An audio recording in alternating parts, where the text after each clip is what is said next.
I think we shall start. Very good morning, ladies and gentlemen. So welcome back to our session 3. So in these sessions, we will, be listening to 1, 2, 3, 4, 5, 6, 7, 8, 9, 10. So we'll be listening to 10 different presentations, focusing on the empirical statistical downscaling. So since its inception 10 years ago, CORDEX South Asia has been doing very well in organizing activities associated to dynamical downscaling, but not so much on the ESD, empirical statistical downscaling. So this ESD things into our mind, and we decided to take up the challenge, because ESD and dynamic downscaling has a different challenges, right? So because of the demand from the users, so we decided to take up the challenges and started to looking at the ESD empirical statistical downscalings recently. So tomorrow morning we will have specific meetings.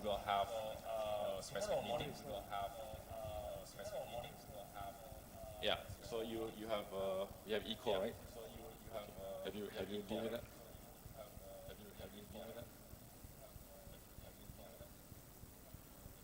Is the equal still around? All right. I think that's a lot better. All right. I think that's a lot better. No. All right. I think that's a lot better. No. All right. I think that's a lot better. Sorry for the echo. So maybe give Nick. Sorry for the echo. Nick some time to sort this out. Sorry for the echo. Nick some time to sort this out.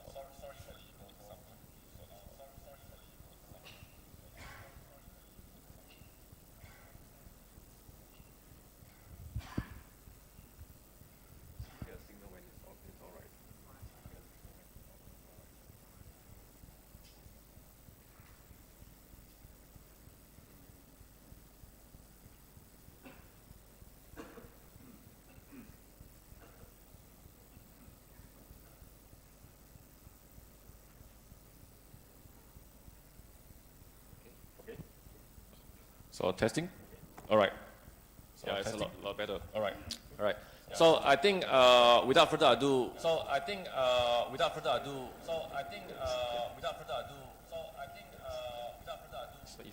stop talking now, if you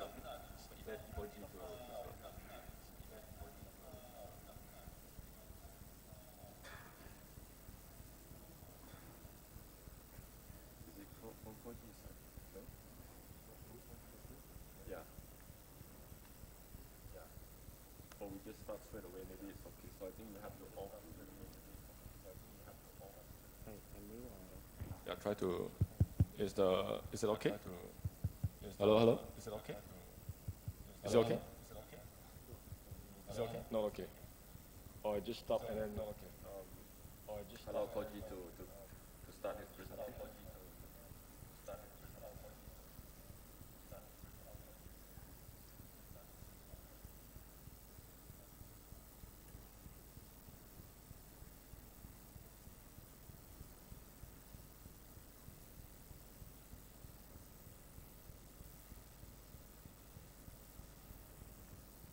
We can start without, because if nobody is speaking, we can start without the mic. Let's echo. Let's echo. So one of these needs to be off. Is it over there? One of these needs to be over there. Oh, you mute everybody. Mute everything.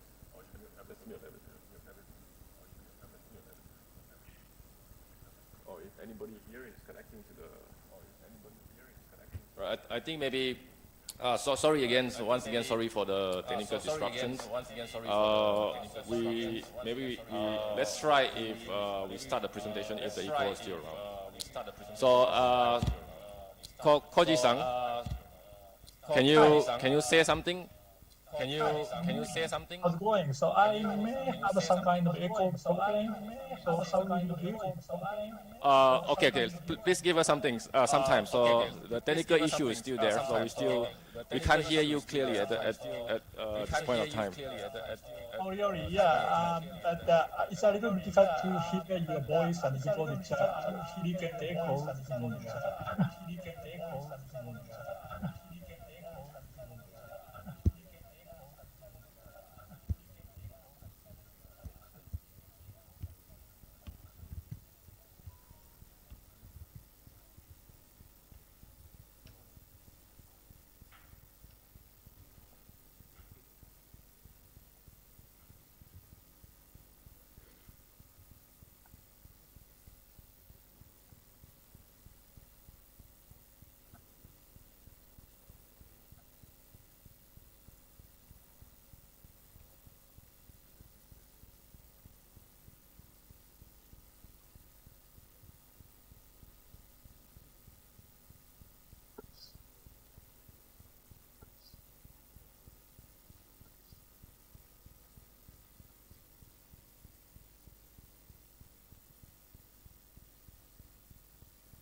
Koji-san.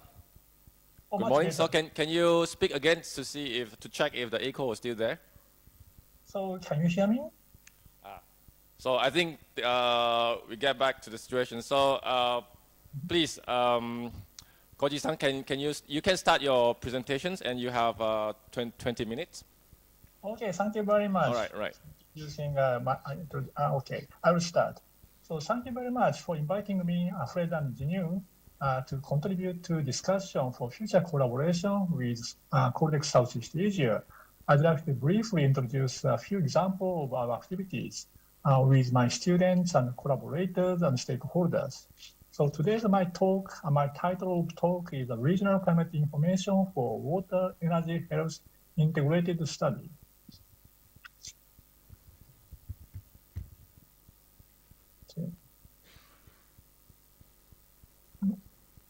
Okay.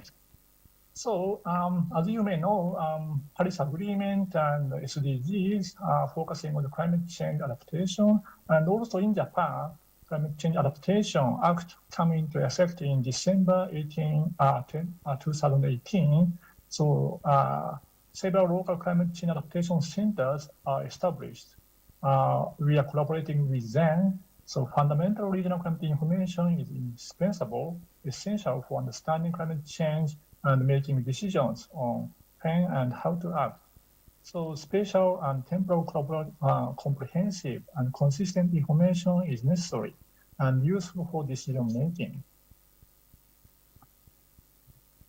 But also, so we have many ensemble dynamical downscaling experiments to reproduce regional climate information, but it is not always enough to investigate uncertainty caused by the structural differences in GCM and RCMs.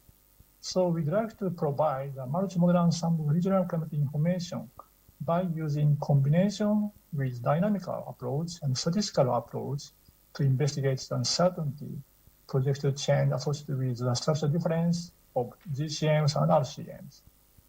So I'd like to introduce several research of the uncertainty information of the regional climate scenarios intended to provide end users and stakeholders to make an informed selection and decision making. Okay, first of all, it's one of the examples of the precipitation in near future using BCSD method. CSIRO, GFDL, and HubGEM, and MIROC, and MRI, so forth. So we'll contribute to inter-comparisons of multi-RCMs and multi-ESD method as a common benchmark for investigating uncertainty for regional climate scenarios and added values of downscaling. Yeah, it can be a good start, but may not be enough.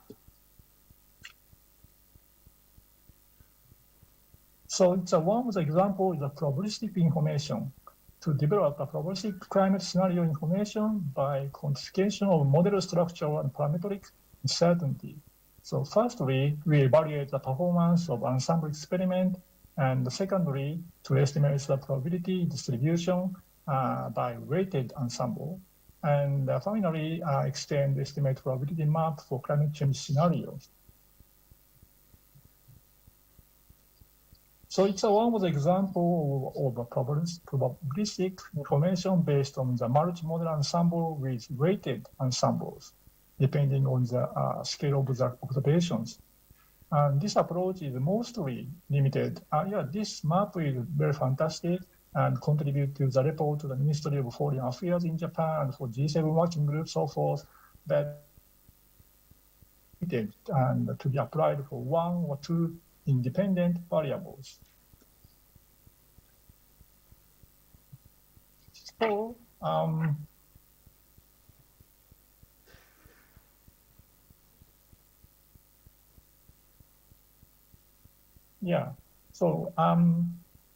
next speaker will explain more in detail. So I will just a brief introduction for next speaker in this few slides. So we will investigate dependent variables such as heat stress, a compound event, how much variable bias adjustment will work for compound event, and such added value in it.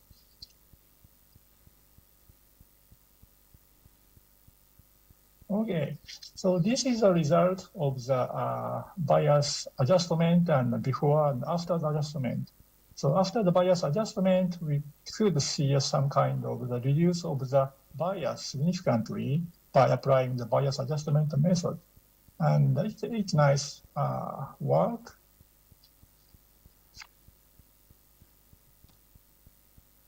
It's a GCM forced RCM ensemble and Rearrange forced RCM ensemble and so forth. Okay, so this is added value of surface air temperature depending on the altitude. So for instance, in the left-hand side, panel A and panel D, it's kind of the ESD and dynamical downscaling, dynamical downscaling. It's a kind of the comparison of the added value of the bias adjustment scale and dynamical downscaling. So in that sense,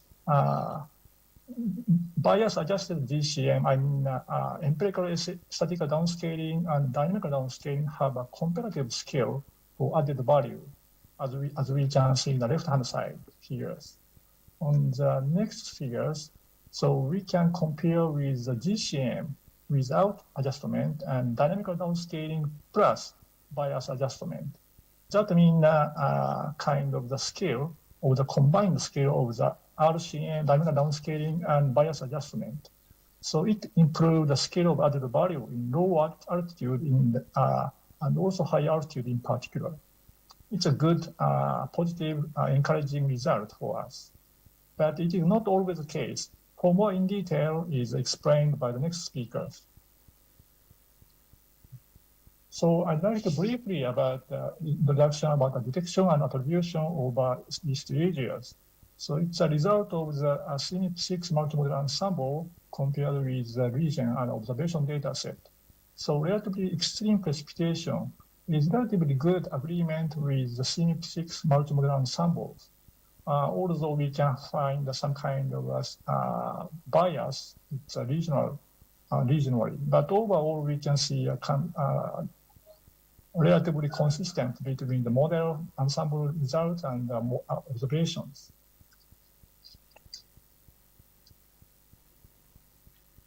So we applied the optimal fingerprinting approach by detection and attributions to distinguish the potential cause, potential contributor to the result by natural and greenhouse gas and aerosol respectively.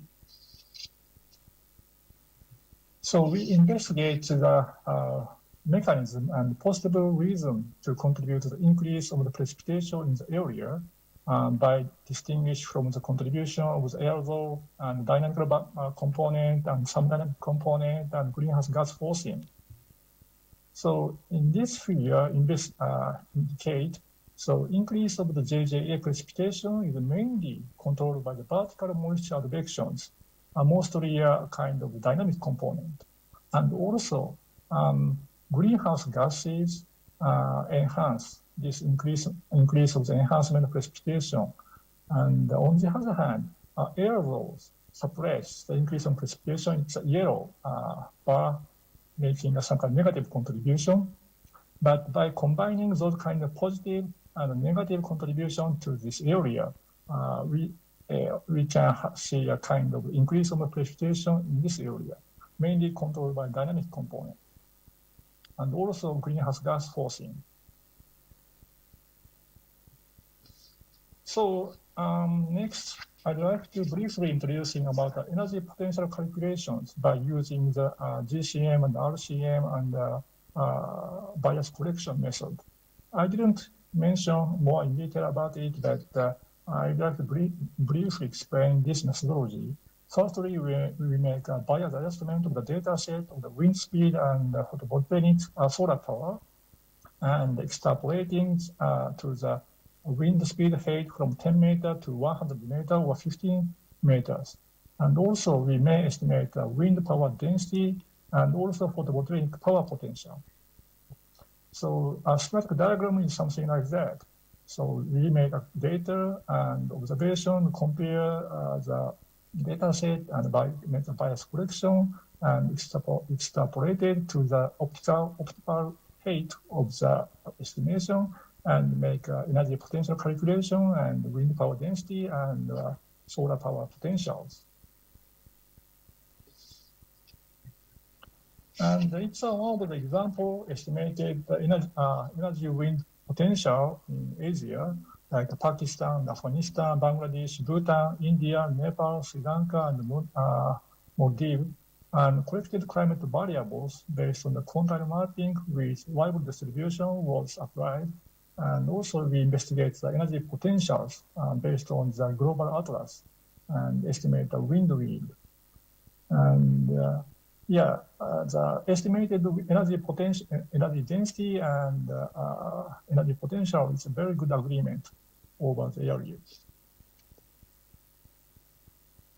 So next one is photobotanic potential yield by using the bias correction and climate variables and estimated solar power potential over CORDEX South Asia regions. Yeah. So next, I'd like to briefly introduce about climate change impact on the water resources for hydropower estimation using regional climate model in Africa. So, this research area site is a Blue Nile River Basin, which originated in the Ethiopia highland, and it accounts for 65% of the total flow of Nile. So it's an international river, potential conflict with downstream Egypt and Sudan. So we investigated some kind of stream flow data and spatial data and climate data and combined to hydrological modeling and calibration and validation and estimated the future potential of the stream flow contributed to the hydropower potential.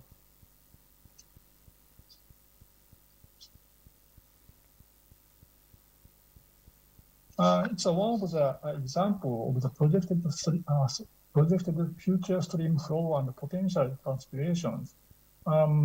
We can see a kind of the increase of the changes in the stream flow in RCP 4.5 scenario, but we can see a kind of the increase of the decrease of the RCP 8.5 scenarios, depending on the season and depending on the period of the future. And in the RCP 4.5 scenarios, most of the case, we can see kind of the increase of the stream flow and increase of the changes in the potential transpirations. But in the RCP 8.5 scenarios, according to the increase of the potential transpiration in the dry season, so as a result, stream flow was projected to decrease in most of the seasons. So therefore, we can find some kind of contrasting increase or the decrease depending on the scenario and depending on the season and depending on the periods. So we are now working on downscaling of the socioeconomic scenarios for land use and cover change, because not only for climate change scenarios, but also those kind of socioeconomic scenario is very essential for estimating the hydropower potential in these areas. We are now starting to a simulation of the land use and cover change for future by using the LUH2 scenarios provided by a global data set. But the data set is relatively close, 0.25 degree, so it's not enough for those kind of investigation in this area. So therefore, we are now trying to downscaling for 1 kilometer for this land use and cover change scenario in the future. Okay, so we are also working with local climate change adaptation center in Japan, in Ibaraki and Gifu. So there are several stakeholders working with like agriculture or kind of flood hazard or health issues, so forth. And based on wide observation network, a cooperation with stakeholder or hydropower and fishery or ecological aspects, so forth. Yeah, we are now working with stakeholders, collaborators more in detail day by day. So I'd like to conclude today my talk We are now focusing on bottom-up process and risk-based approach, include more regional stakeholder to develop regional community scenario for policy relevance. And we are trying to develop regional community information as much as we can to meet with tailor-made for different needs of the stakeholders. We'd like to provide information by selecting appropriate method, which meet with the needs of various stakeholders. And we are trying to enhance networking and connection in CORDEX Asia, such as CORDEX Southeast Asia, CORDEX East Asia, CORDEX South Asia, for rich diversity, for multi-model methods ensemble, and for investigating robustness of climate hazard and risk information. So, and also, it's a kind of advertisement. So we'd like to focus in education, capacity building for early career researchers. So Japan government scholarship, special scholarship program adapted in University of Tsukuba. So in my laboratory, I have 4 PhD candidates and 3 master students in several international students, and also several candidates is under consideration for next year. And also next call will be in October next year. I'm looking forward to working with you. Thank you very much. I'd like to stop here.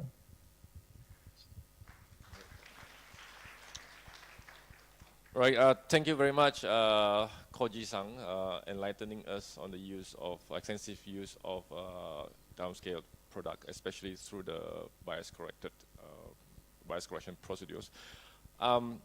Once again, I will allow 2 or 3 questions from the ground. Good morning, Koji-san. Thanks from USDH, Vietnam speaking. Yeah, so thanks for your presentations. I have 1 or 2 questions. First, you have done the downscaling exercise for CMIP 5, GCM using BCSD and probabilistic projections.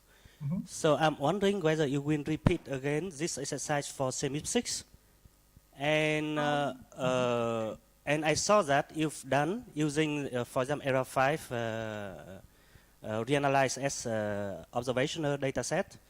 So do you think that for downscaling, statistical downscaling, one institute like yours would be enough for the whole regions, or still the member countries in Southeast Asia we still need to be involved in those downscaling process?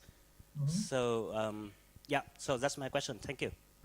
Okay, thank you very much for your kind question and comment. So first of all, this activity is only limited to the CMIP 5. CMIP 6 application is undergoing, first of all. And also, I would like to invite a lot of diversified application, because as I told you, so needs of the stakeholder is very variety depending on the region and the stakeholders. So I don't think only one methodology, one product can meet all the needs of the stakeholders. So therefore, it's a kind of a starting point to discuss with the applicability and the feasibility of their studies. But for instance, so yeah, observation data set is one of the limitation. So in this case, we are using some Aphrodite data set because it's relatively high reliability and high resolutions. But those kind of Aphrodite data set cannot be applicable for other variables like wind speed or some kind of solar radiation or humidity, so forth. So yeah, it depends on the observation limitation and temporal limitation, so forth. For instance, Aphrodite is a daily precipitation data set and daily temperature data set. We cannot extend hourly or sub-hourly, for instance. So therefore, we need a collaboration. Thank you very much.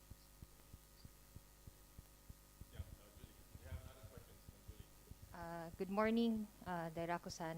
Julie from Manila Observatory. So I'd just like to ask about the multivariable bias correction.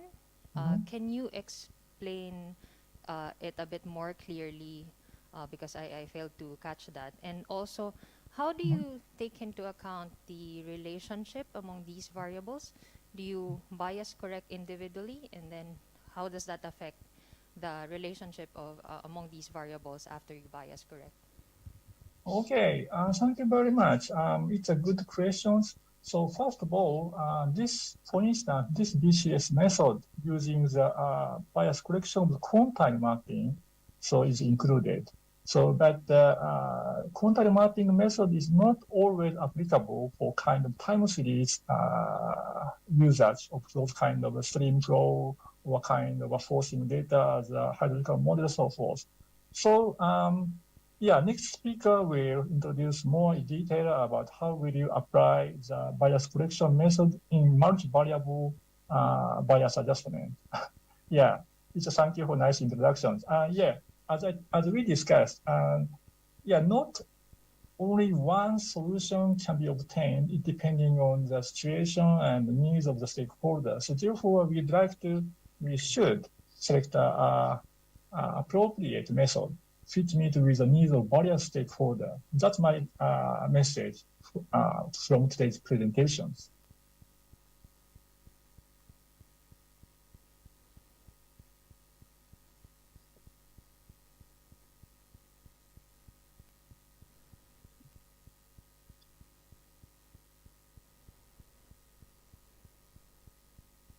Hi, Saura, are you ready? Hello. Yes, yes. Yeah. Hello, Koji-san. Fred here. Hi, nice to meet you. Nice meeting you too. Thank you for participating in our workshop. Okay, I have a question, not a technical one, but rather, some kind of plan that you have for East Asia. Within CORDEX, we have been asked, for each domain to have some kind of coordination in the ESD activity.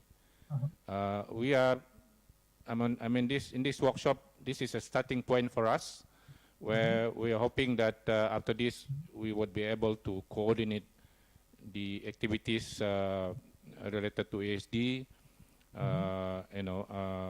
sort of side by side or in line with the dynamical downscaling, which we have been already doing for the last 10 years or so.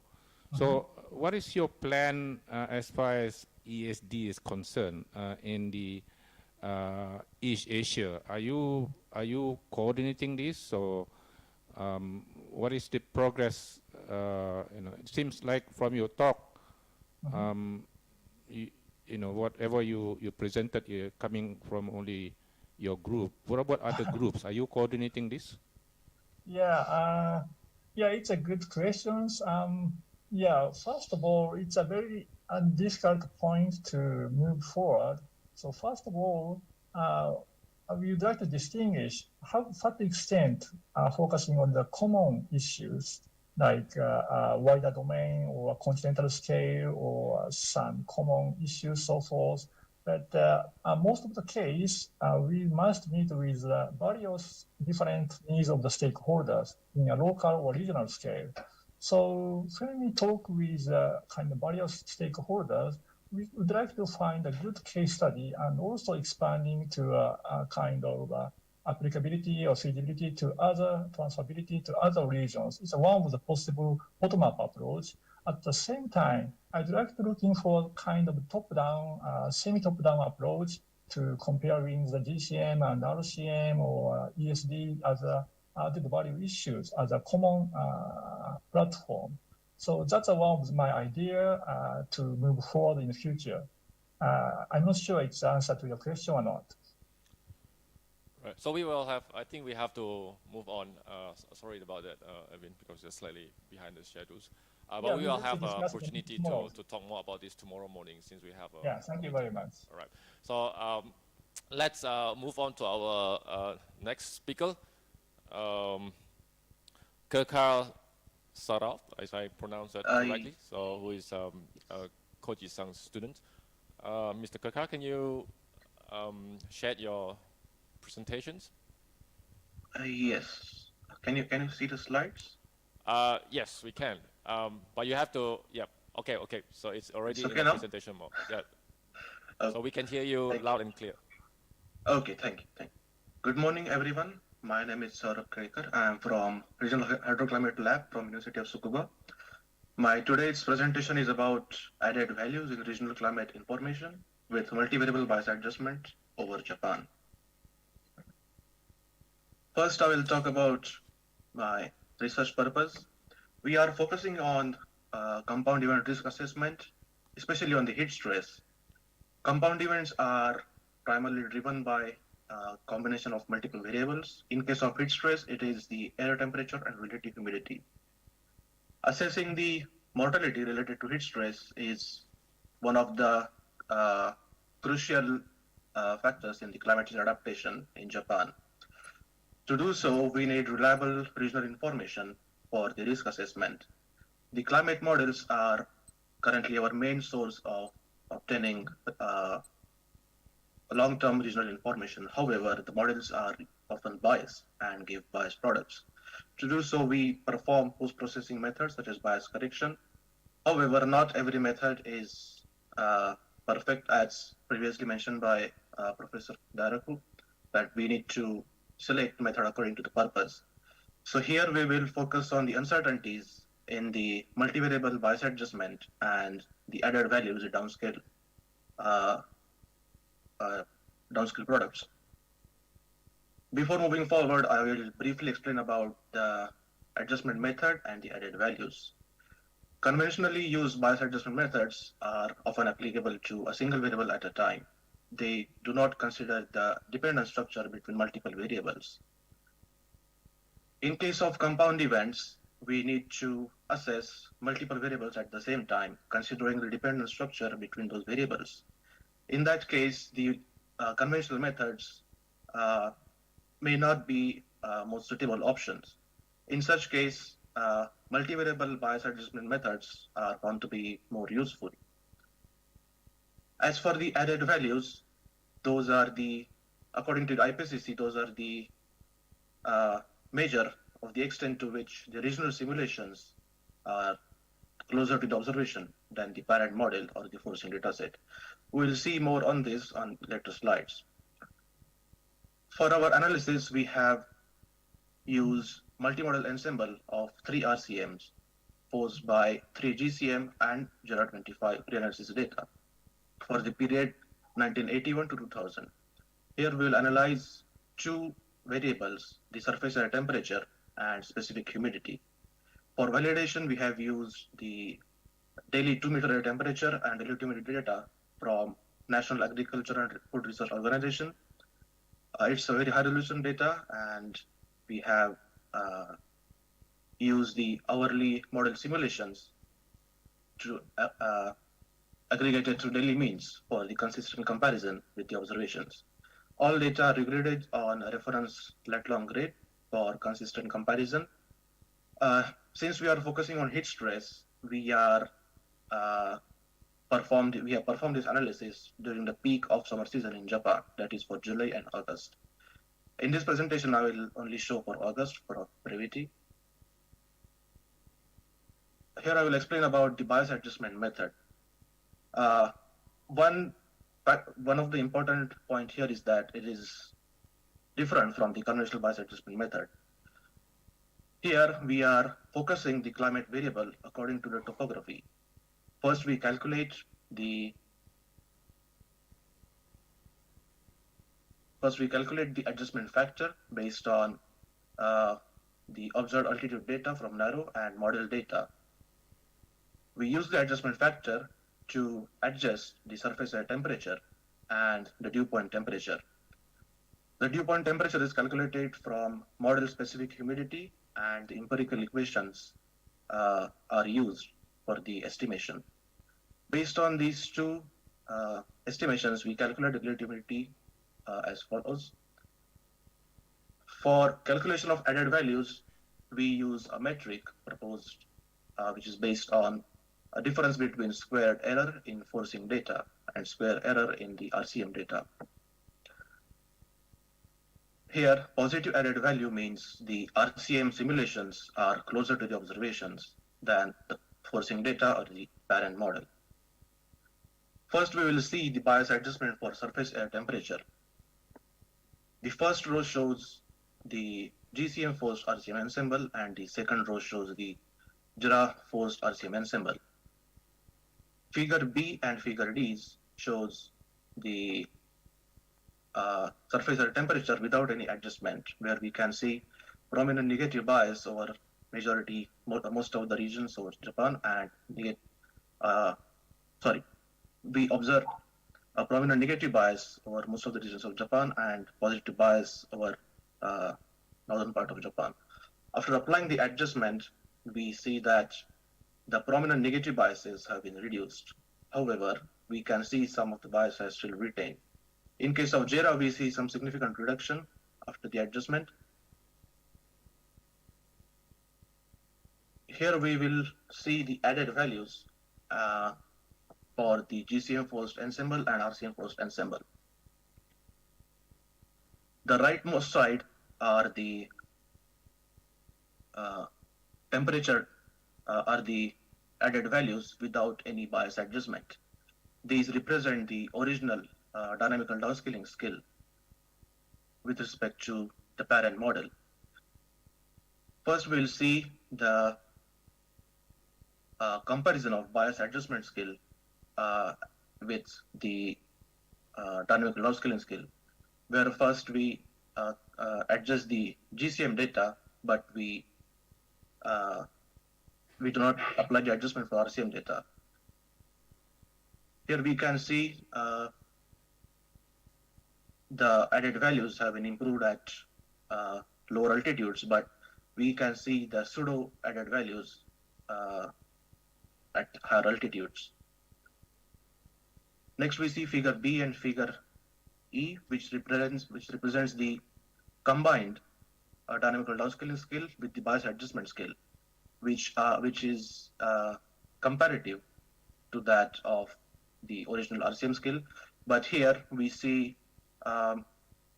more improvement in lower altitudes. In case of the third panel, here we apply the adjustment to both our GCM data and RCM data, and we can see that the change in the added values is much more prominent as compared to the other figures. Here, the important factor is that the GCM biases have been comparable to the RCM biases after the adjustment, showing the improvement in the added values. Next, we'll move on to the bias adjustment for relative humidity. Figure B shows the original RCM dynamical downscaling skill. After applying the adjustment, we can see a reduction over lower altitudes. However, in case of relative humidity, we see some bias amplification over higher altitudes over central Japan and northern parts of Hokkaido. One of the reasons for the bias amplification can be attributed to the bias propagation from GCM to RCM, as well as the bias propagation during the bias adjustment method. In this bias adjustment method, the method is a one-way approach. That means the biases in temperature are not affected by the relative humidity. However, since we are using temperature data, the bias in temperature data is directly affecting the estimation of relative humidity. It is one of the factors in the amplification of the biases. Similar to previous figure, we'll see the added values for the relative humidity. Here we see the opposite of what we have seen in case of temperature. When we compare bias adjustment skill with the RCM skill with the original RCM skill, we see there's improvement at lower altitudes, but it adds to, because of the bias amplification in case of GCM and RCM, we see the pseudo nature of added values over high altitudes. It appears similar for the combined bias adjustment skill and dynamical downscaling skill. We see pseudo nature of added values at high altitudes. In all cases, we see the improvement at lower altitudes. So the key points are The multivariable bias adjustment method effectively reduces the bias in surface temperature and relative humidity at lower altitudes. However, we see bias amplification for relative humidity at higher altitude regions, which is to be attributed to the combined effect of GCM RCM bias propagation and structural differences between models. We have performed sensitivity experiments, which focuses on changes in the altitude data that we have used for the bias adjustment, but we haven't seen any significant changes. So the most attributable reason is the bias propagation from between the models and during the bias adjustment method. Because of the amplification, we see pseudo nature of added values at higher altitudes. However, overall, the method is effective over low altitudes, and it encourages for the compound demand risk assessment for our research work. For future work, we are planning to focus on the application of bias adjustment and heat stress for Southeast and East Asia, and for future climate projections as well. That's all. And the research is focused on, supported by the Ministry of Education, Culture, Sports, Science and Technology Japan under the MEC scholarship. Thank you. All right. Thank you, Kirkal. Very nice presentations. Stick to the point, and also stick to the time. Okay. We have one question from Evin. Thank you very much. Actually, I want to ask this question before to Koji-san, and maybe you can answer this. I know that Japanese fellow are ready for the high resolution global model, 10 kilometer. That is for me representing the seamless between GCM and regional model. I, as the public here, want to know the direction of Japanese technology, how to move the seamless to the future. Maybe we don't need regional model anymore, but we use high resolution GCM. Can you answer that direction of the research for you and Koji-san? Okay, I may answer to your question. That's a very, very, very difficult question for Saudis. Yeah, it's a very nice question. For 10 or 20 years ago, a similar discussion was, similar things is discussed. But actually higher resolution GCM can have a strong potential to solve a problem. But as many researchers pointed out, higher resolution models not necessarily solve all the problem and not always improve the skills. And in that sense, it depends on the variety of the stakeholders' needs. Because of the difference of the structural difference, if we could obtain a super high resolution model, but it may not include the diversity of the structural difference of the model. So that if we include several methodology of the ESD and the GCM, RCM, we'd like to include some diversity of the potentials. But it's difficult to combine all the information in one understandable way. So therefore, we are trying to investigate the probabilistic information. But the next stage is a kind of the physical-based probabilistic information by kind of the somewhat based on the mechanism or skill of the phenomena. That's my thinking at this moment. Thank you. Very good questions. Okay. Thank you. And we have time for one question. Anybody? All right. If not, then I myself have a question actually for Kirkal. Just now you showed that I don't quite get it. When you do the bias corrections to the GCM and versus the bias corrections to RCMs, and then you say the result is comparable. Is that what you meant, Mr. Kirkar? So you do the bias corrections, to the GCM itself versus to the RCM, and you get back the same results? In case of temperature, yes. Since the added values are not that prominent, if we compare with the original RCM dynamical downscaling skill, we can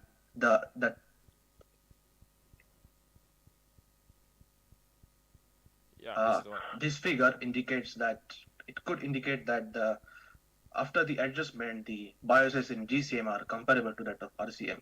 But when we see in case of relative humidity, we don't see the similar nature. We can see still this bias amplification over high altitudes. Because of that, it had added the pseudo nature over most of the high altitude regions. So as mentioned previously, the multivariable bias adjustment method is important in case of compound image assessment, but it is not always a perfect solution in all cases. So we have seen improvement for our research, and in case of we are planning to apply it for the other regions as well to see if we can see similar nature. And after that, I think we'll get more confidence in the method that we have. All right, thank you for the clarifications. We shall move on to our third speaker this morning. Thank you, Dr. Waranyu. Dr. Waranyu is not here, so he will be presented by team, right?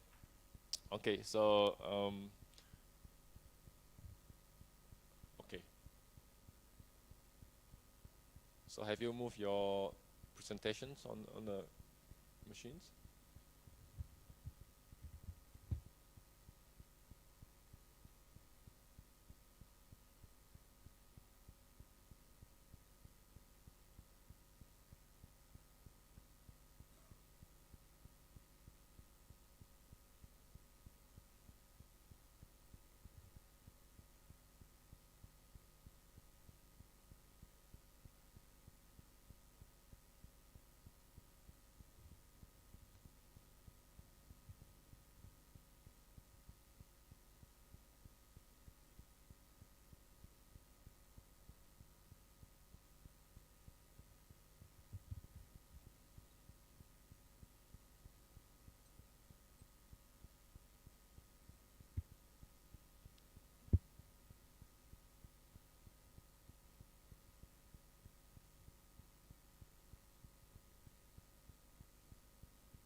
Yes, it's there. Yeah.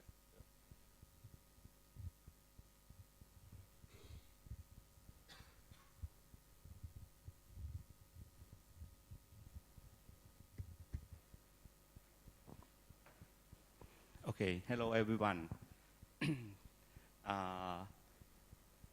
Today I would like to talk about the statistical downscaling of CMIP6 over the area of Thailand.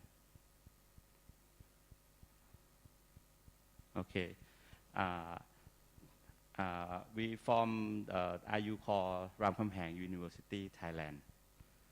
So the outline for today is divided to 3 parts.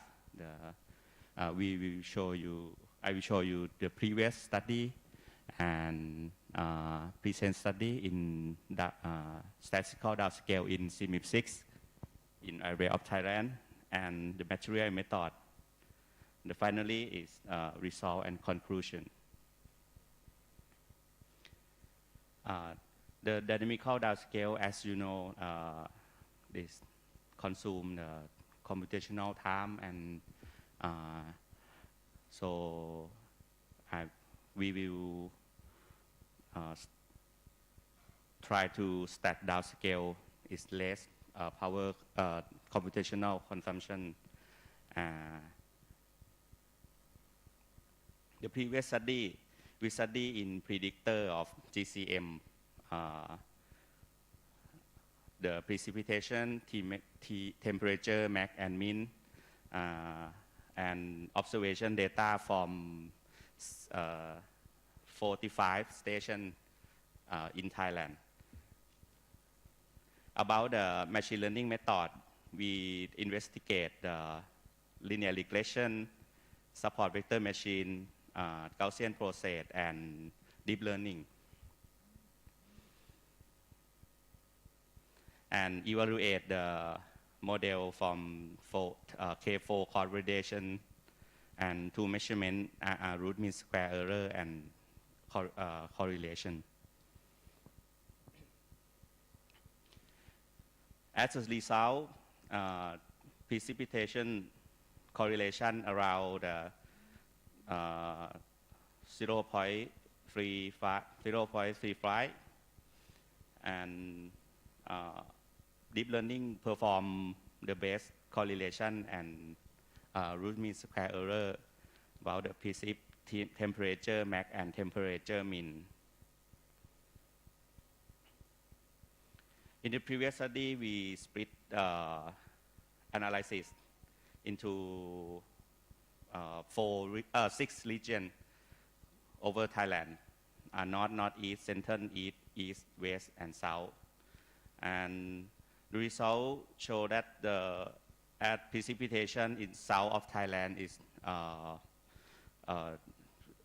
the distribution is very high, and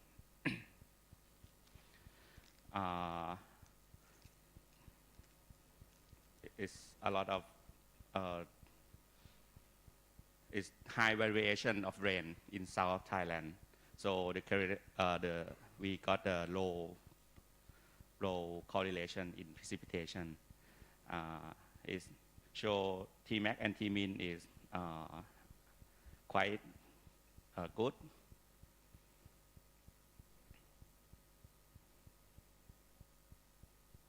Yeah, it correlation at the south of Thailand is show a bit lower than the north and northeast. And about the temperature, the northeast is large area, is vary of the temperature, so it's get the lower correlation. Tmin as well. So skip to this work. We need to know and investigate the more machine learning technique to stat downscale, and we use the MPI for GCM cover area of Thailand, and the observation data from the meteorological department of Thailand, and cleansing to get a high quality 108 station, and focus on the historical period 1979 to 2014. And predictor and predictant, of course, precipitation, Tmax and Tmin, and focus on the regularization algorithm, regression elastic net, and evaluation from tenfold correlation and root mean square error and correlation. The experiment, we compare the performance between stat downscale to station and RCM stand for that dynamical downscale compare correlation between two pair and show result in mapping, and finally we show the extreme indices that calculate from the result of stat downscale. As a result, in the mid picture, stat downscale show the quite same as observation data, but of course high variation of length at the south, and temperature quite same, the amount and trend, positive trend for both comparison. Especially at the central region is high Tmax and high Tmax central region, and Tmin quite same, cause Tmin is highest correlate to the observation data.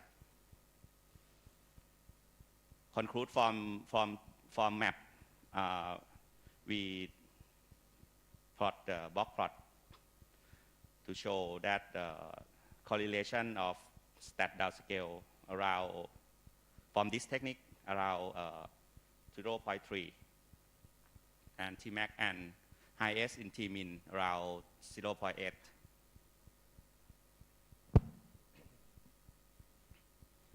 And loose mean square error. So we split the analysis in station level. Stat downscale show that the same as the previous work is high variation of rain. So the correlation from south of Thailand is a bit lower than the north.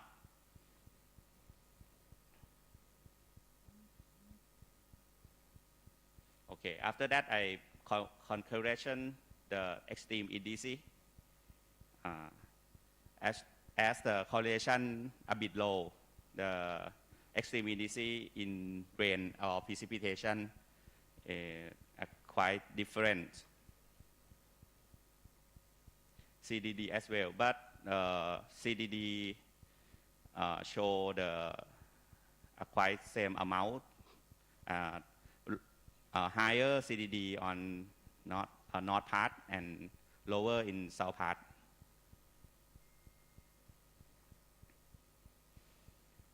About the temperature,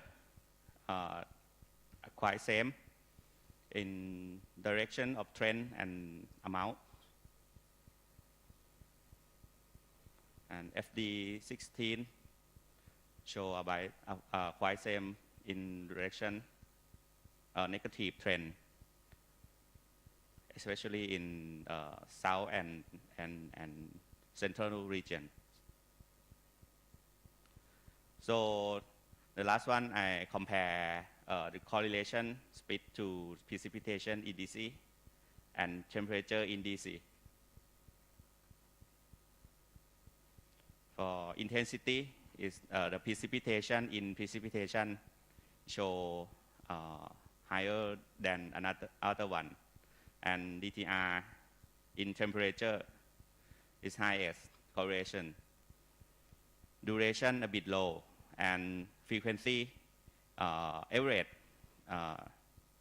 highest correlation.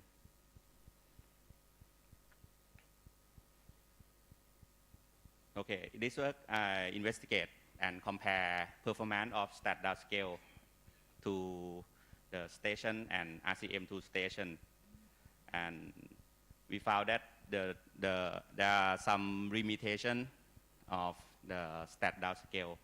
Its correlation in precipitation is a bit low, and the north and northeast lead to result precip is better than other region. So the future work, more data set and machine learning technique are required for improving accuracy, especially when the distribution of data is not normal and skewed. So finally, the stat downscale is limit. Another limitation of stat downscale is maybe cannot extrapolate to the spatial data, but it's run very fast, faster than dynamical downscale, and get lower computational. Thank you. All right. Is there any questions from the, okay, Duan?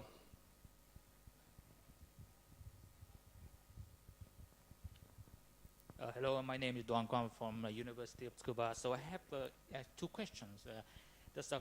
Could you tell me what is your input data you use to train machine learning model? Is the data include local spatial information like topography, land use or not? The second, one time, the second question does. Have you evaluated performance of your machine learning compare with the simplest way like ordinary regression method? Thank you. Okay, the first question, the input of model from GCM is 3 predictor, precipitation, temperature max and temperature min is only in area cover Thailand. So the prediction is observation data. And the second question, I compare already. So ordinary linear regression is a little bit low correlation from the elastic net. Cause this elastic net, I run correlation and also tuning the hyperparameter already. So is machine learning's better performance? Yes. All right. Okay, Fred has one question.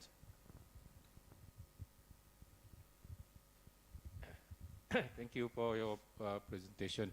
Can you show again the slide on the correlation? Yeah, this one.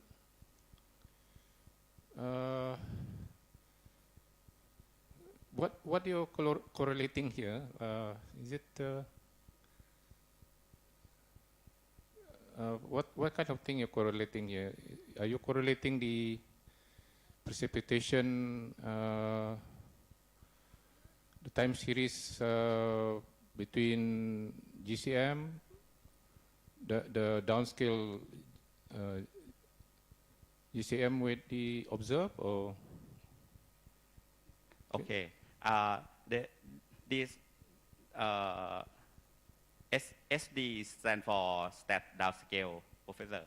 The blue one is the correlation between stat downscale and observation station data. Yeah. So the stat downscale basically you downscale the GCM. Yes. So this is a correlation. It's two part. This part compare extreme indices from station and stat downscale and station to RCM. So basically, this is a scenario run that you downscale, right? Yes. Okay. Am I reading is correct, Yuning, that we're not supposed to correlate the time series of scenario runs with the observed if it's a time series? Is that the correct way of correlating?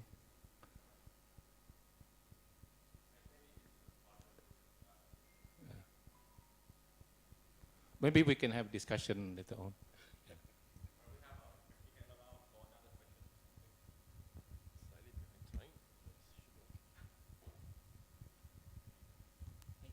Thank you. My name is Elise. I'm from the Manila Observatory. This is in connection with the first question that was asked earlier. When you were looking at linear regression, what set of variables constituted your predictants, and what was your what set of variables constituted your predictors, and what was the variable that you were trying to predict? Like you mentioned earlier that you're statistically downscaling precipitation. So what was your set of predictors for that? Like in the linear regression scenario. Sorry, may I? Yes. So he's asking about what are the predictors used in your regression-based statistical downscaling. Yeah. Yes, the predictor come from the three variable of GCM. It's precipitation, Tmax, and Tmin. There are three variable.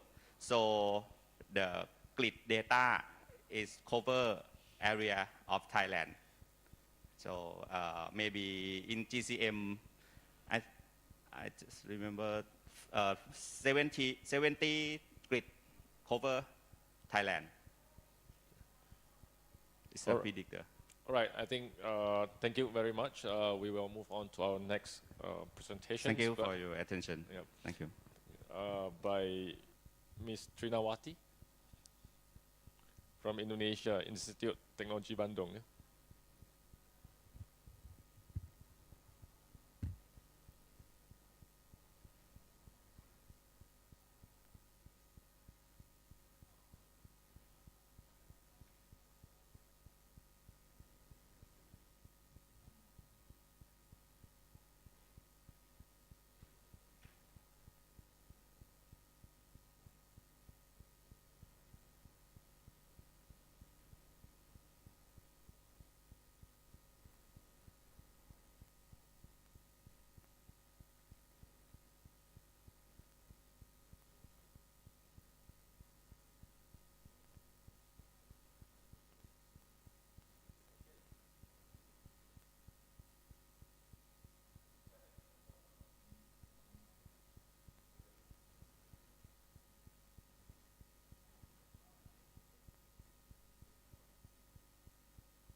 Good morning, ladies and gentlemen. Thank you for giving me the opportunity to present my research about implementation of constructed analog physical downscaling for historical rainfall reconstruction in Indonesia from 1900 to 2010, case study in Java Island. My name is Trinawati. I am work in BMKG, but right now I am the doctoral student in ITB Bandung, graduate of Earth Science program.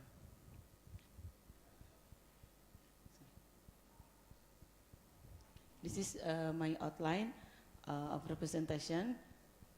So a little bit different with other presentation. My downscaling is 4 hindcast period of rainfall. So the background of my study is that climate change is causing extreme weather event and climate anomalies to increase in both frequency and intensity, leading to greater risk for natural and human system. The effort to reduce the risk of climate change, one of them is by documenting extreme climate events, which require a minimum 2 baseline period, or 2 times 30 years, up to 100 years. However, long short-term continuous rainfall observation in Indonesia are only available at a very limited number, such as length, consistency, and density of the rain gauge.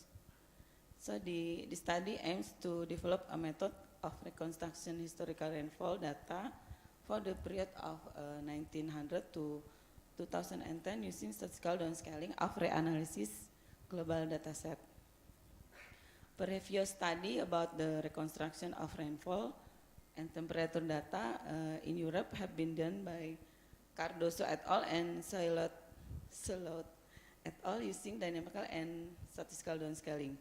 And for Indonesia, have been done by Van den Besseler et al.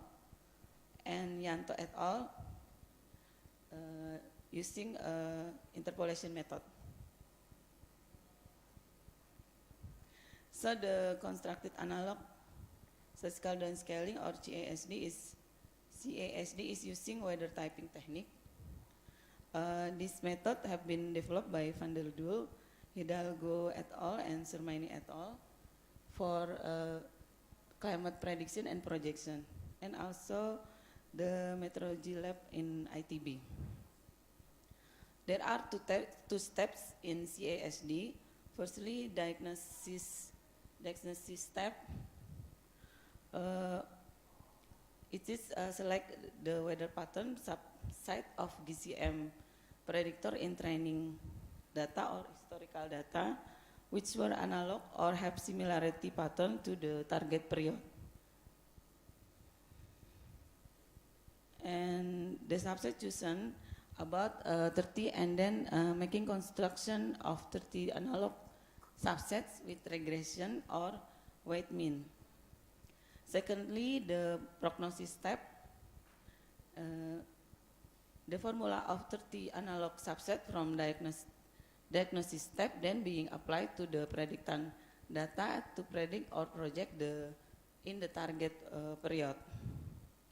So my question is how to implement CASD for rainfall data reconstruction in Indonesia.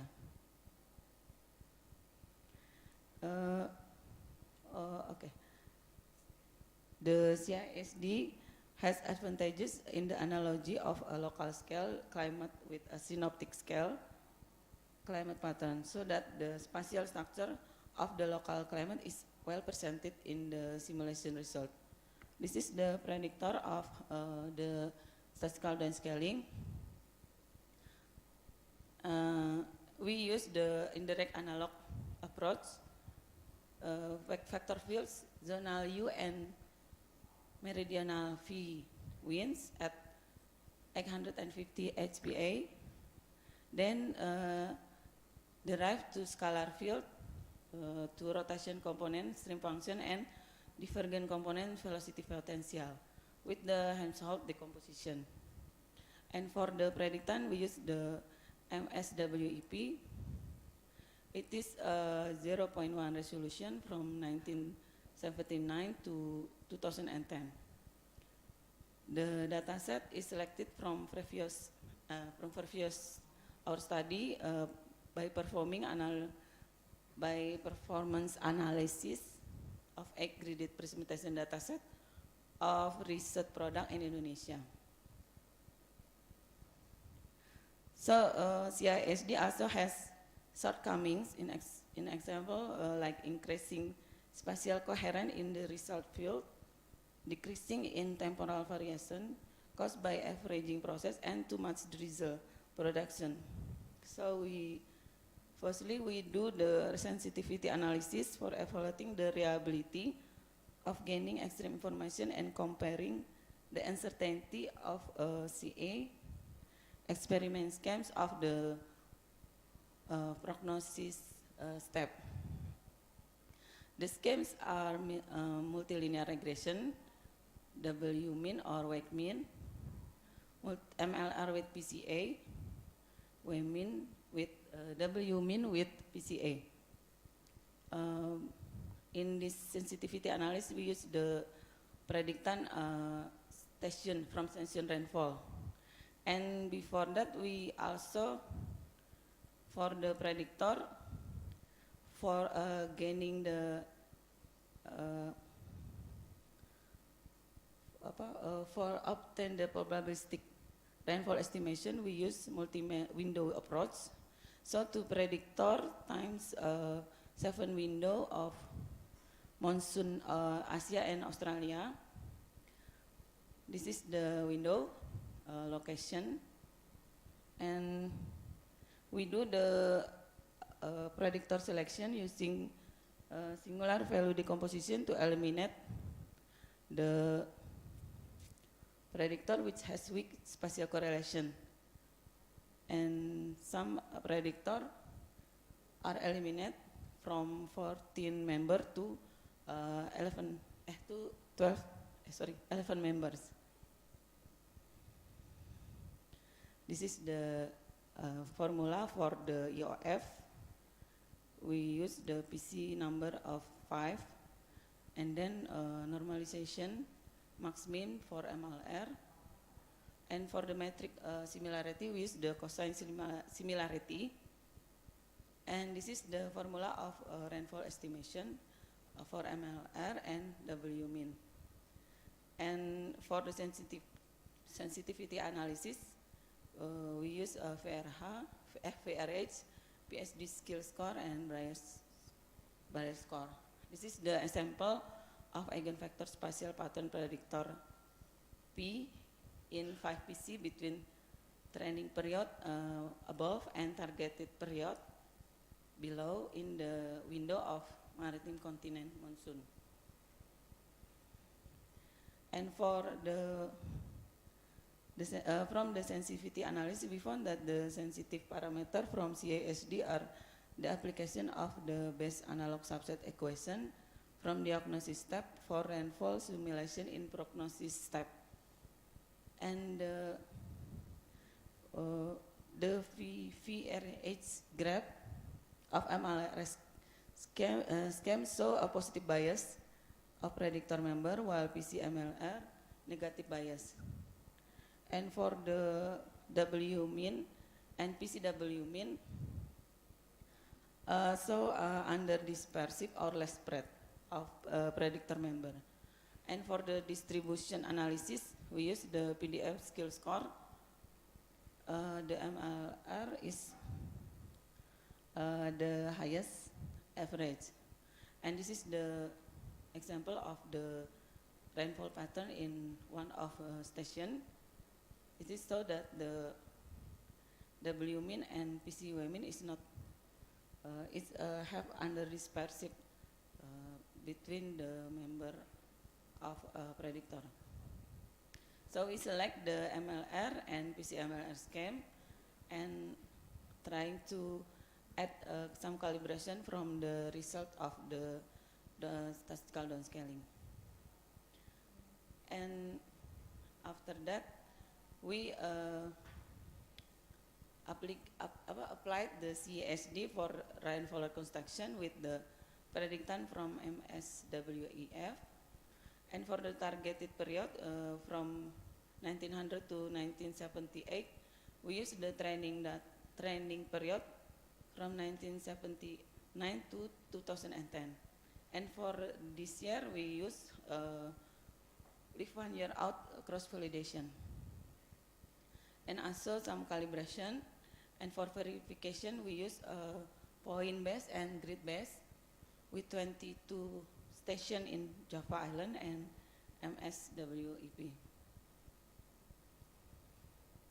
This is the Java average rainfall. So the maximum and minimum range of ensemble CA is lower than MSWEP and observation, but the mean of ensemble CA is overestimate than MSWEP and underestimate to observation from station. The same with the time series pattern of monthly mean rainfall from 1979 to 2010. But for Jakarta, this is the only one observed data from station with period in 1900 to 2010. looks that the ensemble CA overestimate to observation.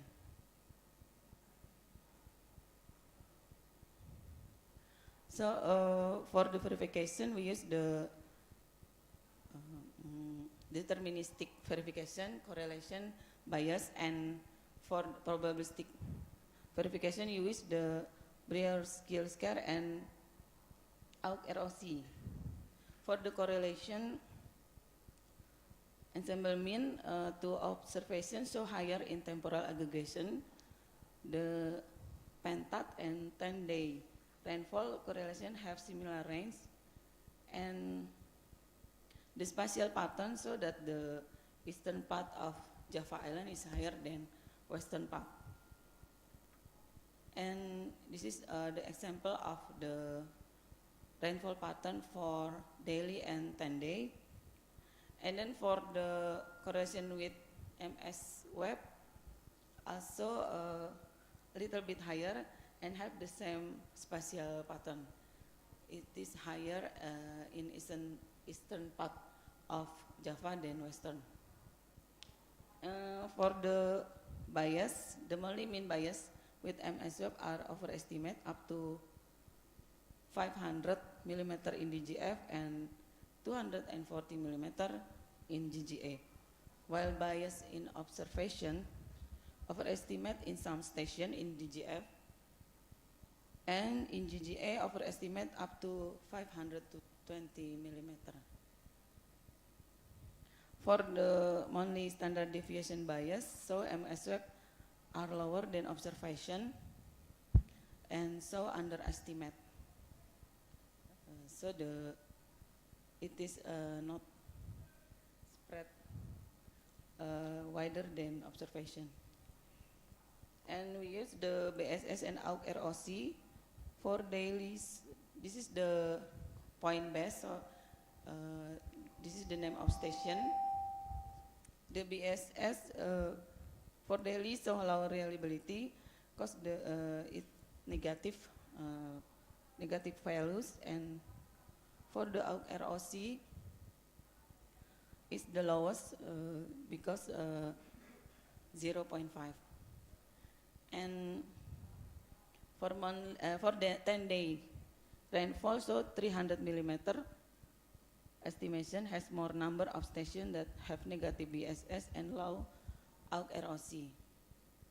And for monthly rainfall, for 400 millimeter has more negative BSS. And for the gridded verification, also the same pattern. And temporal aggregation increase the estimation reliability. And for calibration, we try to have a Bayesian model averaging experiments for 10-day rainfall. Trina, can you finish in one minute? Okay. So the calibration result, so after the calibration, there are increasing in spread and RMSE, but not for CRPS. And for the extreme value of 10 days rainfall is 200 and 300 millimeters. So up to 89% station increase BSS and 91% for the AUK-ROC. And also for the gridded has the same. And this is the example of the PDF. So this is still an experiment from the Serang station. So the summary and next progress of the study is that from sensitivity analysis MLR and PC-LMR scheme selected then W mean and PCW mean for gaining extreme information. Rainfall reconstruction result overestimate to MS Web and underestimate to station observed rainfall. Temporal aggregation increase the correlation and reliability. So the next progress is I I still want to downscale other parts of Indonesia and exploring the research of reconstruction in example for climate extreme events such as drought interdecadal analysis and relation to ENSO for long-term period. The study implicates the long-term climate change and variability with probabilistic analysis. Thank you for your attention. All right. In the interest of thank you. In the interest of time, maybe just one questions from the ground. Anyone? No questions. All right. In that case, we shall move on. Thank you very much, Truman. So we have before the coffee break. I think we should have coffee break now, but we are slightly behind time. I hope that's okay, right? So we have our last speaker before the coffee break, Dr. Ngai Xiaotie from Singapore, Malaysian Singapore.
Good morning, everyone.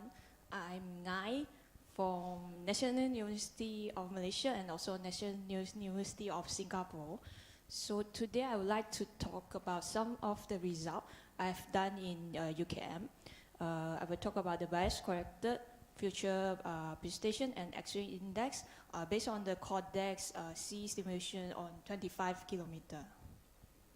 So we know that the climate model or GCM, RCM, they have this systematic error, and bias correction is needed for impact modeling and also hydrological study.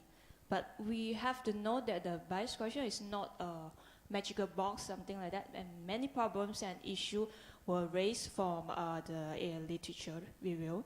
So our last paper, we found that this bias correction may modify the trend of climate change signal. And there are many methods, bias correction, and we choose the trend preserving quantum mapping. I will explain later. So for today, we will like to examine the range of future projection and the index, X-ray index, before and after the bias correction. This is, we have published this paper this year. So the standard quantum mapping is they reduce the bias by matching the distribution of the observation and RCM. Then we find this change factor, and it can apply to a single variable. And we were using the daily time series, but the correction is based on monthly every month. So the trend preserving is introduced by this hamper, and they suggest that we should remove the trend before we do the correction. So the monthly mean is removed for each month, and then we get this change factor. Multiplicative factor is for precipitation, and additive factor is for temperature. So then we correct this based on the scale, the daily time series, and then we put back the mean.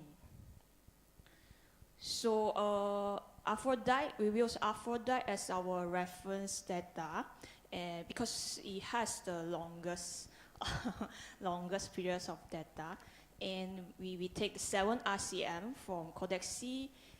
Historical, and we take RCP 4.5 and 8.5. This is the domain and the 20 sub-region. And for the extreme index, we wanted to look at the total precipitation, this maximum precipitation in one day. These are looking for the intensity. And we want to see the dry day, consecutive dry day, and also the duration, the frequency of the maximum heavy rainfall day. So when we look at the performance of the bias correction, A is DJF, B is JJA. This is a Taylor diagram. So Taylor diagram, we compare each of the statistics. We have root mean square error, standard deviation, then correlation coefficient based on the spatial mean of the mean rainfall. So these are the raw original ICM data. And this is the corrected. Red point is the observation. So the closer to the observation, meaning that they have a close spatial distribution with relative to the observed. So when we look at the annual cycle, the red color is Aphrodite, and we also put on GPCC as a reference also. And the row is in light gray color. We have 20 region, and then after bias corrected, and we found that is the annual cycle RCM is closer to the observation. So we'd like to see how about the future. I just picked DJF because we don't have much time. So it's a northeast monsoon winter season right now. And historically, we take the 2020 period. Then we only pick RCP 8.5, which is the highest emission. And we look at the mid-century and end of century. And some result for mean rainfall and extreme. Okay, this is quite complicated. So column 1, 2 is mid-century. Then column 3, 4 is end century. Then we have 4 models from the REXCM4, then 2 from the RCA, and 1 from WRF, and the last one is ensemble mean of this 7 RCM. Is it come up? Oh, just a moment, just a moment. So we compare the raw and corrected side by side for mid-century and end century, and so we can see that generally the spatial pattern for the future projected rainfall change is preserved.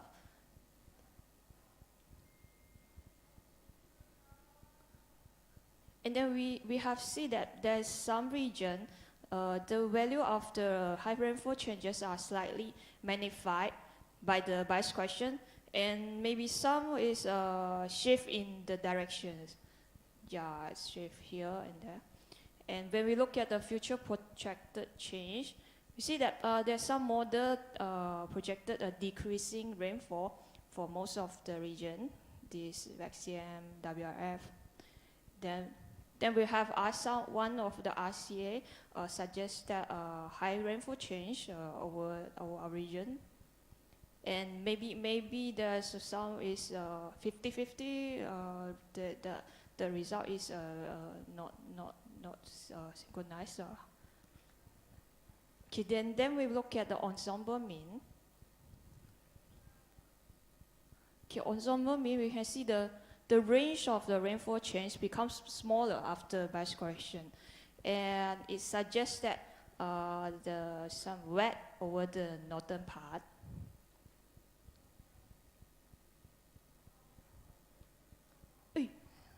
Sorry. Okay, then we look at the extreme index for the 20 sub-region for RCB 8.5.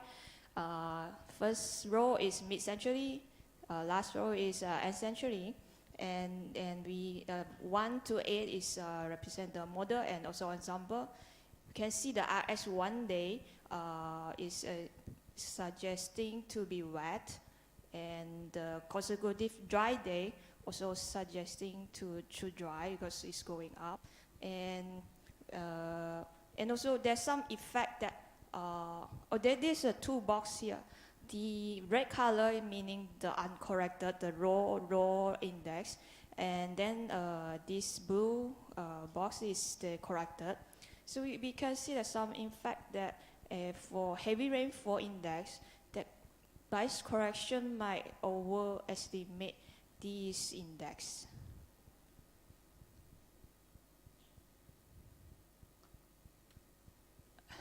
Okay, it's a quick. So conclusion is we think that the train quantum mapping is able to improve the performance of RCM in terms of spatial pattern, and then it also can reduce the bias on the annual cycle, and also the intermodal variability also reduce after vaccination. And when look at the ensemble mean, so for DJF, rainfall over the northern area is projected to be reduced, and maybe a wet over the northern part of Southeast Asia, particularly the Myanmar. And for index changes, is likely that it will increasing consecutive dry day with less total precipitation, so likely going to dry in future. So some of the note thing we would like to give the user that, and because we found that the bias correction will slightly magnify these rainfall changes is over the northern region, and we look at this problem in our current paper, still writing, and the modification effect is depending on the region and the seasonal. And the impact of bias correction varies among different RCM. So we think that bias correction is likely to add another level of uncertainty, because yesterday we know, when we see the presentation, we know that RCM has the potential to shifting the direction of the GCM changes. So bias correction also will shifting the RCM direction. So 1, 2, so it's uncertainty. I don't know. So we think that we need to give a message to our user that you need to understand this shortcoming. I mean, the issue from the bias correction, and you use it with conscience. And if it's better, maybe you can use both corrected and also uncorrected data set for your impact result. Okay, thank you. Thank you. All right, thanks. Okay. So yeah, so we have one question to Julie first. Thank you so much, Nai. Also, congratulations on the publication of this paper. I just want to, can you go back to the slide where you showed the maps? Yeah, this one. So I just would like to ask if you were able to check on the sign changes in the ensemble for the uncorrected versus the corrected for the far, and I mean this last two figures, especially in the lower part of Indochina. Is it? No. Third figure. Third. This. Okay. I'll just. This one. This one. There's red here, and then there's. Yes. It's shipping the sign of the signal. If you were able to check and what caused the. Yeah, we because of our next paper we were writing right now, we will have this effect also on our region, our current domain study. So we also interested to look at this, and maybe just one thing we can say that we found that for this region somehow the rainfall changes is kind of low, and then after correction, bias correction, it become high rainfall. So it's an overcorrection issue So this may be need to further looking. Thank you, Dr. Julie. Yeah, firstly, I highly appreciate that you say that after biocorrected, it means add to the uncertainty. So we should use both for assessment study. Yes. So my question is, after doing biocorrected, how effective biocorrected on the extreme value? For example, the RX 1 day and RX 5 days, something like that. And another one is also the ensemble. How you can do ensemble for the extreme value. For example, the RX 1 day and RX 5 days and so on. You mean other index? So Yeah, RX 1 day. RX 1 day. RX 1 yeah, day. Yeah. After, how we can do ensemble? Ensemble mean or something like that. I'm not sure. If you do an ensemble mean, you can smooth yes. the value. I think if we do the ensemble, so the range will become smaller. The number 8. So that range has become smaller. But what is showing to the positive changes because majority of the RCM is suggesting positive change. So the ensemble is mainly depends on how many ensemble member you have and how many them are wet RCM or dry RCM. So this is the do it correct. On the individual model first before you actually. Yeah, individual model. The value.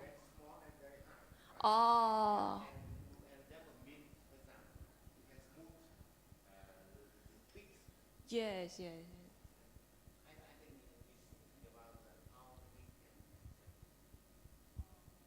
Yep. Okay, so we should look at the individual model first, then we do the ensemble. Yeah. This is the mean of the extreme, basically. You are talking about the range of the extremes that can be produced. You do that for the individual simulation first, and then you do the ensemble at the last steps to look at the range. You don't average first before you compute the extreme because that will kill the signals. No averaging first. No averaging. It's just the index of the individual simulations. Yeah. Yes, totally is what totally was saying. But we will look at this for our next paper. We will have another one coming. Okay. All right. So this is the end of the sessions before the coffee break. So we are we are very behind the schedule, in fact. So may I suggest maybe we take 10 minutes. So if it's not enough, maybe you can bring the coffee into the rooms. So we will start our next sessions in 10 minutes time. Say everybody get back here in 10 minutes. Right.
It's not. Hello, hello. Okay, it's working. So can I get all the speakers to copy the file first while waiting for the rest? Do you think they can hear me if I shout from here? There's no bell given. Hello, hello. Can I get the participants outside the rooms to come in?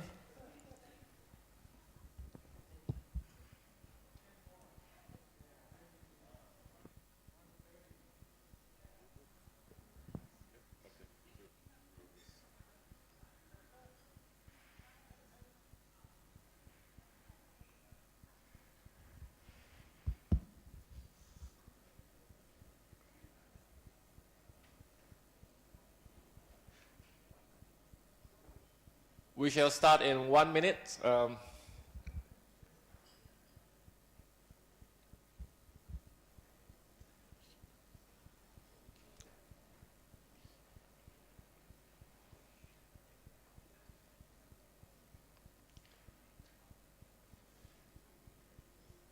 Emilio, you ready? All right. Okay, so after the coffee break, we'll have our first presentations by Emilio from Manila Observatory, Philippines. So once again, maybe we keep our presentation to 12 minutes, allowing more times for Q&A later on.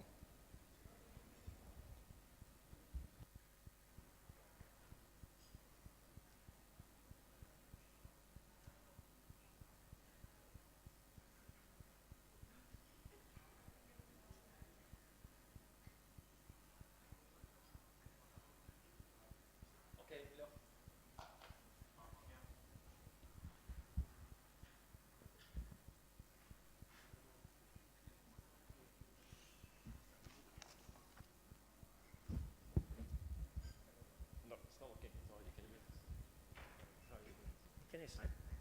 Can I start now? Yeah. Hello.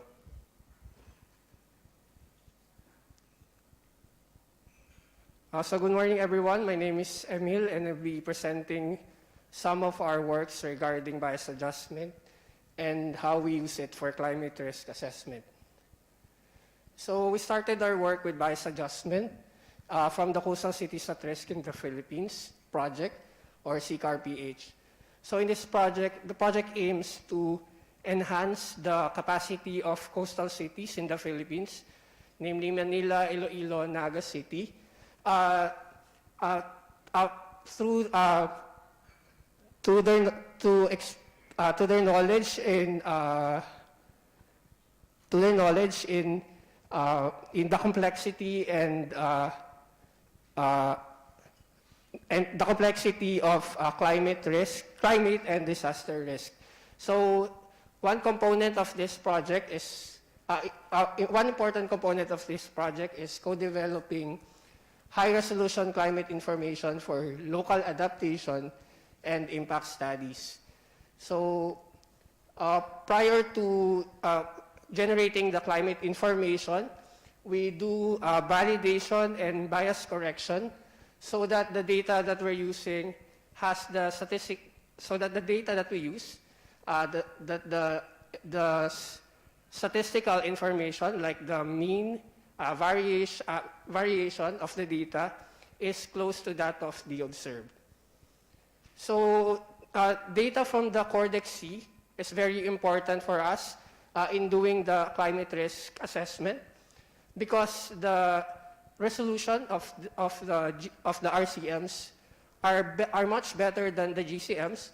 But however, we are still seeing some of the climate properties that are not captured. So for instance, the climate types in the Philippines. So as an example, here the climate model ensemble is overestimating the climate profile for Iloilo City. And then, so bias adjustment makes the values closer to the observed. Another example is here Naga City has a type 4 climate, The model unfortunately does not capture the monthly profile, but after bias adjustment, the monthly profile is improved. So another project is collaboration with the local department in the Philippines, the Department of Public Works and Highway. The project is called Infrastructure Preparation and Innovation Facility, or IPIF, Output to Flood Control. So we did climate change assessment for the 6 river basins listed here, and the locations of these river basins are shown on the figure to the right. So again, we use RCM output from the cyclid CORDEX data. And then part of the project is doing a return interval analysis, and there's also a plan to use the data set for hydrological modeling. That's why we deemed it necessary for the data to be bias corrected or bias adjusted. Okay, so the simplest bias adjustment technique by quantile mapping is a transfer function that uses the modeled historical data and the observed hydrological data, historical data. However, this kind of quantile mapping assumes a stationary bias. And the range is only limited to the historical model data. So sometimes, most of the time, you do need to extrapolate to bias correct a value that is greater than that is outside the range of the data set. So an improvement to this is also discussed by Dr. Ngay a while ago. So this is, in this term, this is called the trended quantile mapping. So it accounts in some way the changes in projected values. So for example, for precipitation, we can account for the long-term trend, like the mean of the projected as compared to the mean of the historical. Again, there might be some issue with using the trended quantile mapping because the trend might not be well simulated when you look at higher quantiles, like in the extremes, 95th percentile, etc. So what we use is called quantile delta mapping. So this is the term is coined by Cannon et al. In their paper in 2015, but there are previous papers discussing this. So those are those papers, and then so Cannon also gave detailed information about how to apply quantile delta mapping, and this is listed here. So we start with getting the non-exceedance probability of the model projected series, and the figure to help us understand the quantile delta mapping. Here's an illustration of the algorithm, and then we apply it to for example, certain data in the future. So for example, if we want to bias correct the data for 2065, so we look at first the value, of course, of the data, which is 36.5, and then so the equivalent non-exceedance probability there is about 0.99. So it means that most of the data set, 99% of the data set is below that value. And then after getting the non-exceedance probability, the next step is to compute the relative change in quantiles, which is basically a ratio of the original value with the equivalent value of the projected to the historic model historical space. And so by looking at the topmost figure, the value with the exceedance probability of 0.99%, 0.99 is 28.5. So we get the delta or the relative change to be about 1.28. Next, we also find the equivalent value to the observed space, and that's equation 5. So again, the value with 0.99 exceedance on the observed space is 22.6. Finally, to get the bias-adjusted data, we scale the equivalent observed value with the computed relative change in quantile. So that's equation 5 multiplied by equation 4.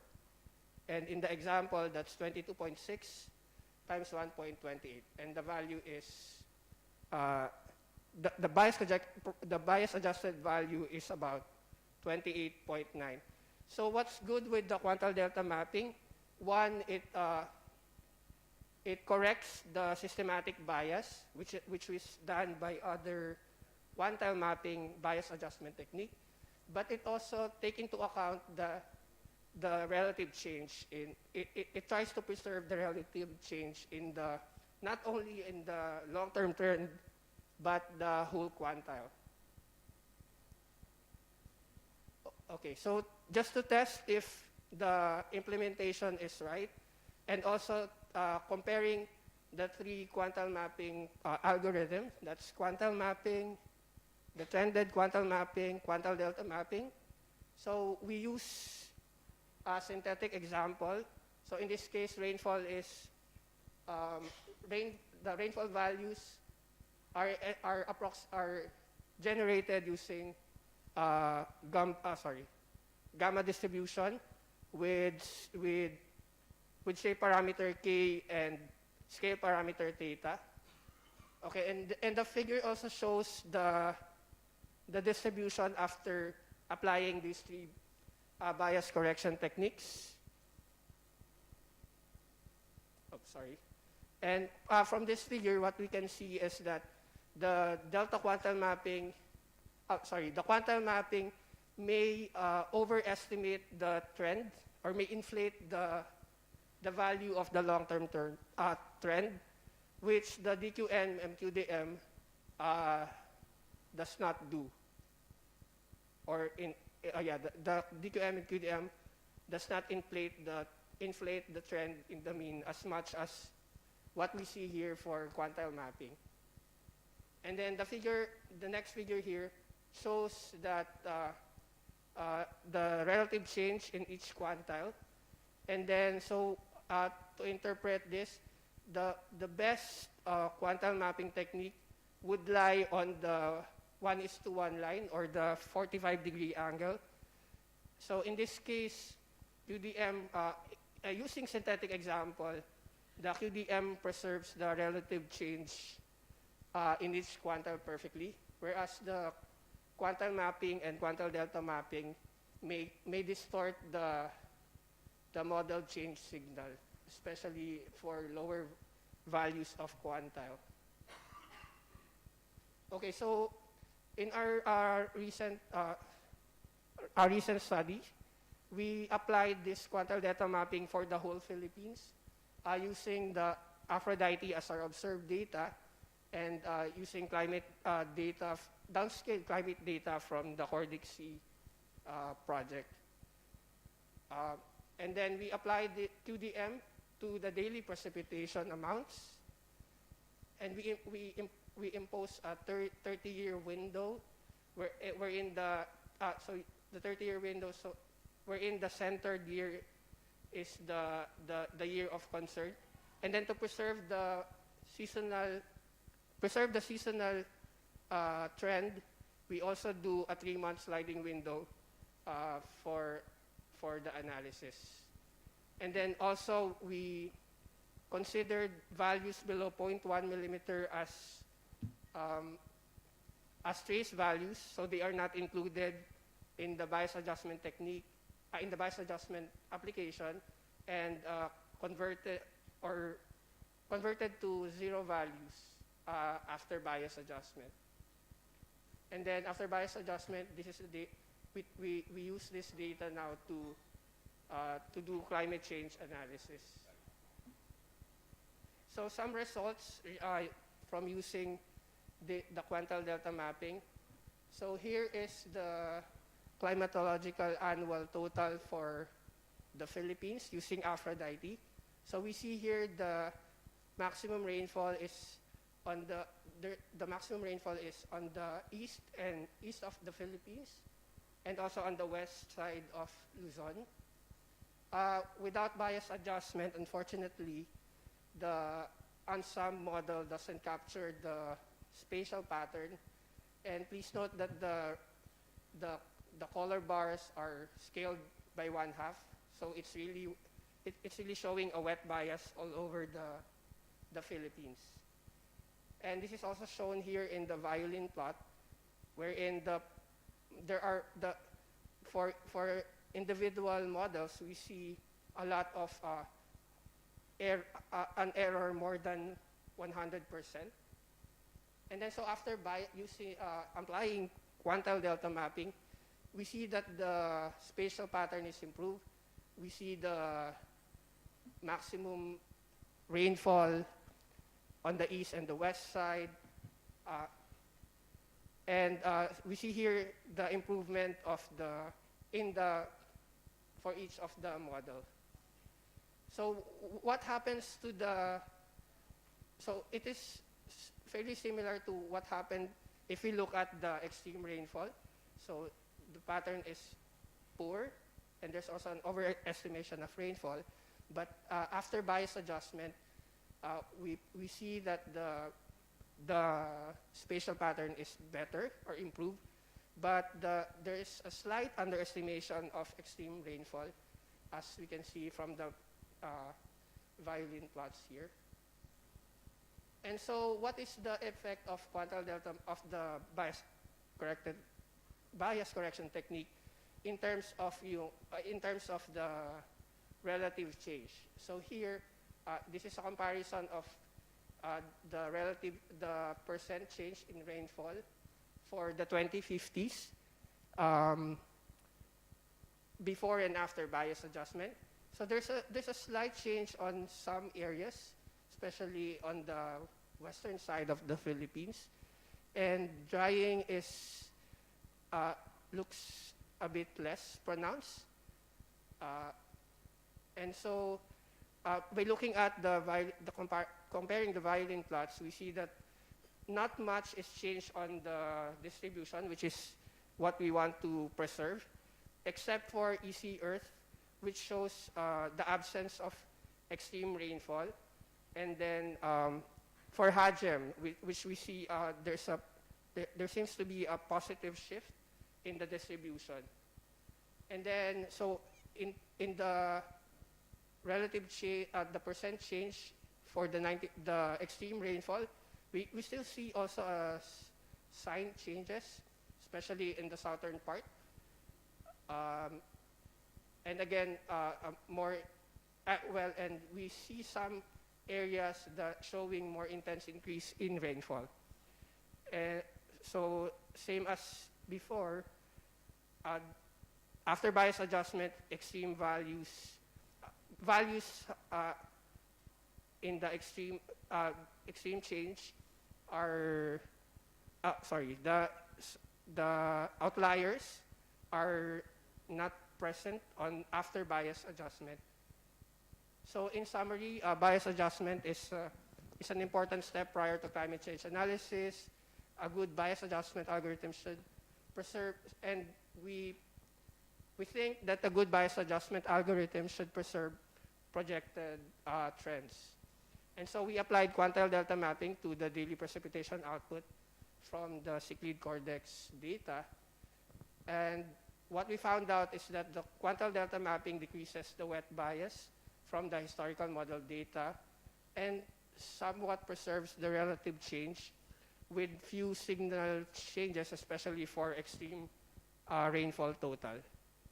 And then we'll also try to explore other observation data, because of course, your quantile delta mapping, quantile bias adjustment technique will only be as good as your observed data.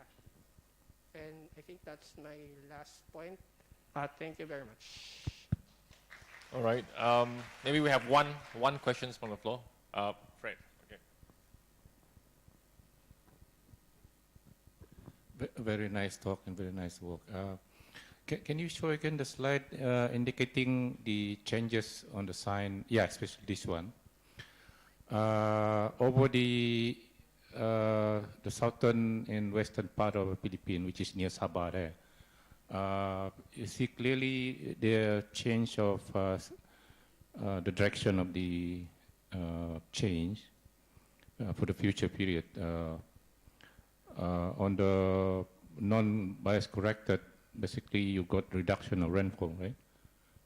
And for the adjusted one, and then you have increase of rainfall.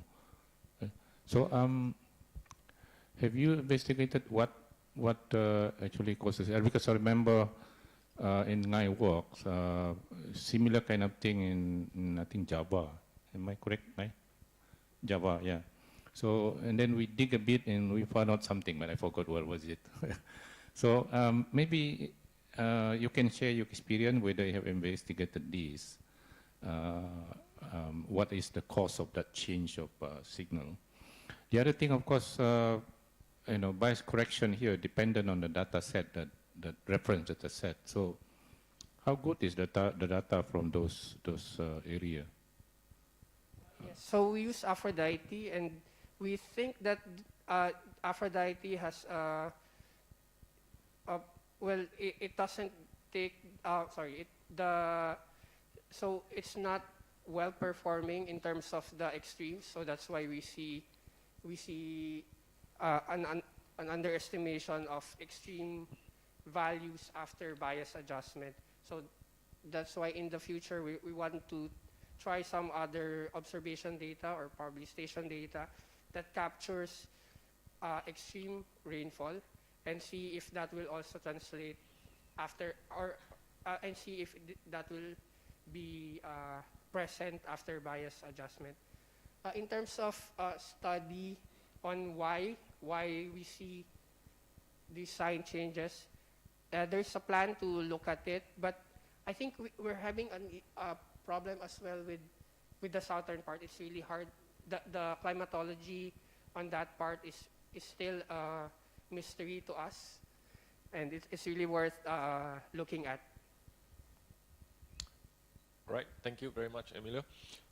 So we will move on to our next speaker, Miss Feng.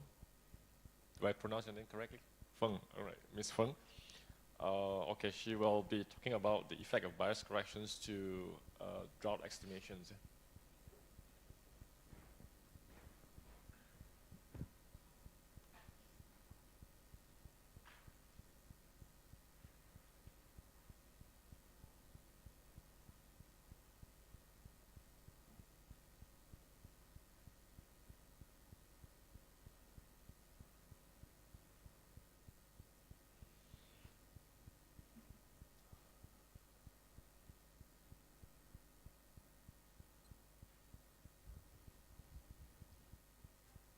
So hi everyone, my name is Nguyễn Ngọc Bích Phượng.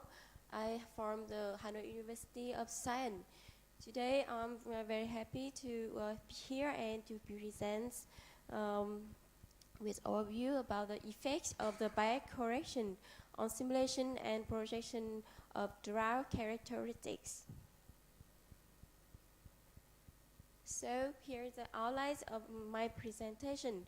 First, I will give you some background information, data and model, the definition of drought characteristics. I will show you maybe some presentation before me. I have presented the quantile mapping methods, degenerate quantile mapping methods, and quantile delta mapping methods. And for the validates, the methods, I have used the clock validation. It's called leaf or 1 hour clock validation. And I will show some results of the validation. After that, I will show you some results for the projected chain of drought characteristics, and then some conclusion. So here is a domain is the CORDEX C, and I have used the daily unproduced data for the validation. You five models from semi-5, and the previous for validation is a baseline from 1976 to 2005, and to calculate for the futures, it's mid-future from 2036 to 2065, and far future in 2070 to 2099. The drought index I have used is a SPEI with scan of 12 months, and to define those drought level, I have used those local percentile threshold from 5%. And for the drought characteristics, we have frequencies. It's a number of drought spells, and durations is a total of drought months of drought spell, and the severities of drought is total of those SPI's values in a drought spell. And for interarrival time, it's a previous between the beginning of a drought and the beginning of the next one. And intensity of droughts is the average of the SPI's of an event. And I will show you the geographic extent. It means the percentage of number of grid points as which a drought events occur. So here is a 6 model have you to by conversion the rainfall data, and the end is the example of the daily rainfall of 5 models above. So here is a well-known about those by corrections quantile mapping. We can see that the CDF function from the model and the observation when if we apply the reverse reverses the model values, and then we can have the by conversion of the values by conversion here, and for the future data, projected data, the quantile mapping methods have calculated by this equation above.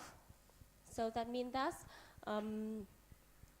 the values of model have the same quantile with the observation when be corrected by the observation CDF here, and the same like the other presentation have show you. We have the decanted quantile mapping. That means the methods will keep the relative change of between the model and the observation. The tie-data mapping is also the same, but the difference between the decanted quantile mapping and quantile data mapping is that the decant is remove the mean of the model data from his stories, but for the data quantile data mapping is keeps the relative change at the same time steps.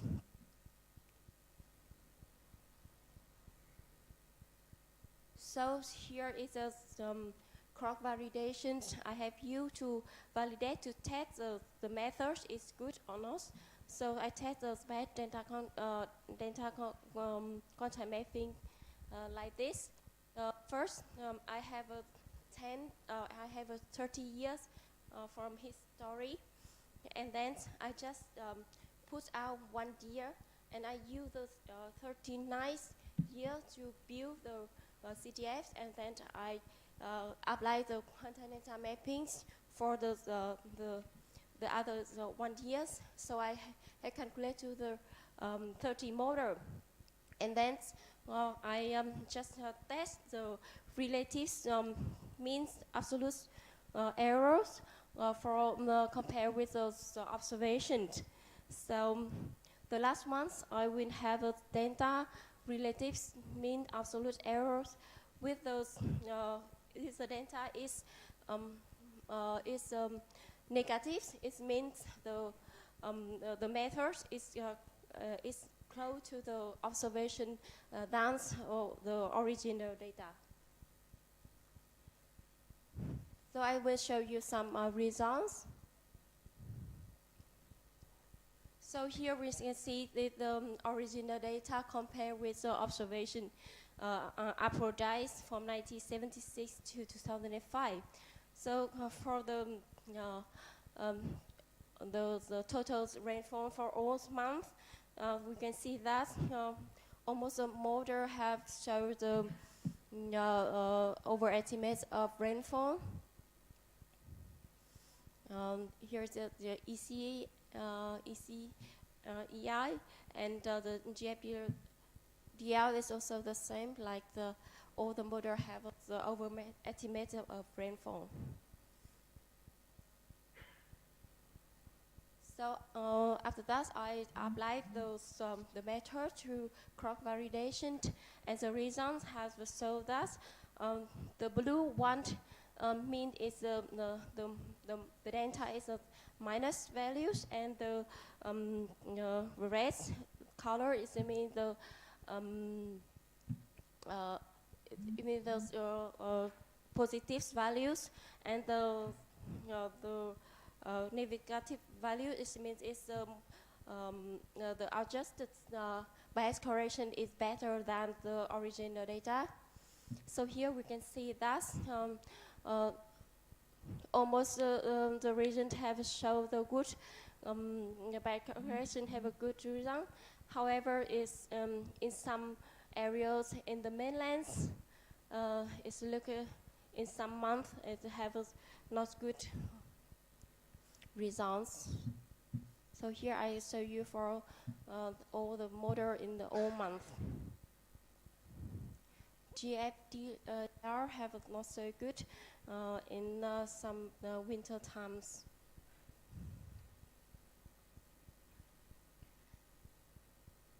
And that's after the validation, and then I will apply the data to the calculate the drought characteristics.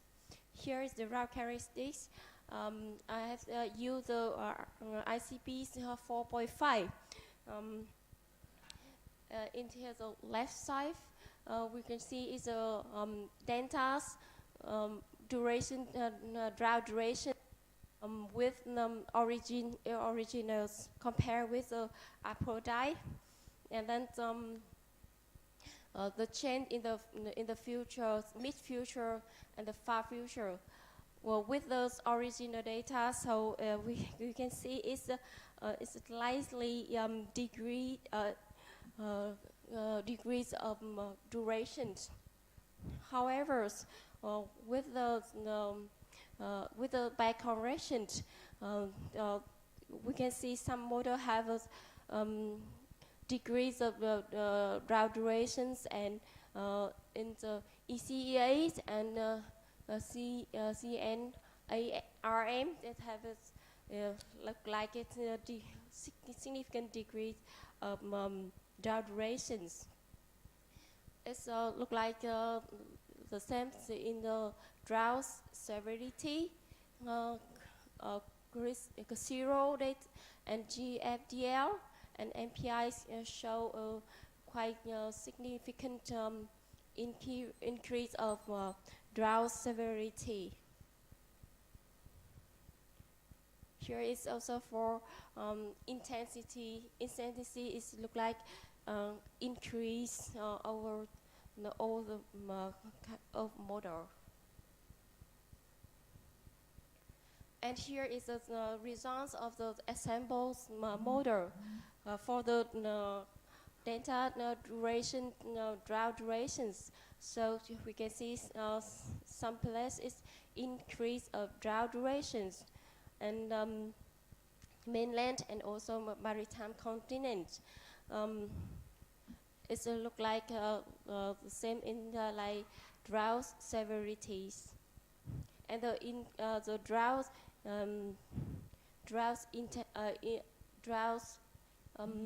intensity is also increased in all of the Southeast Asia. Just maybe I have a wrong right here, but yeah, and here is the inter-arrival time. It's inter-arrival time is increase in maritime continents and about South China, but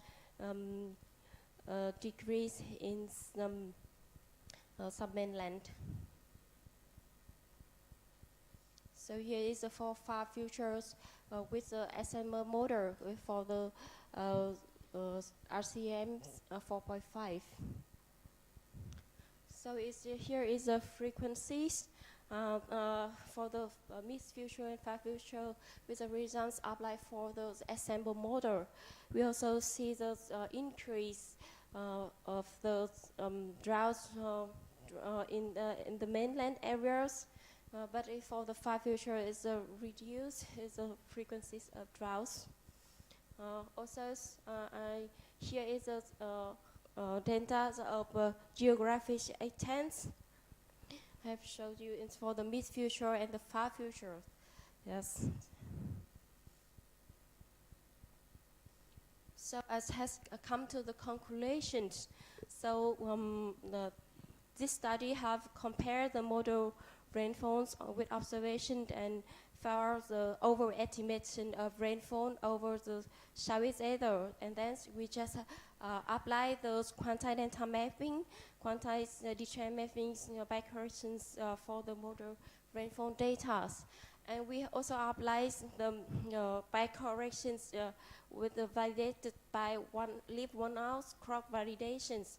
And then we show that it improves rainfall data for most of the Southeast Asia. However, some places have a remarkable difference from the approach data.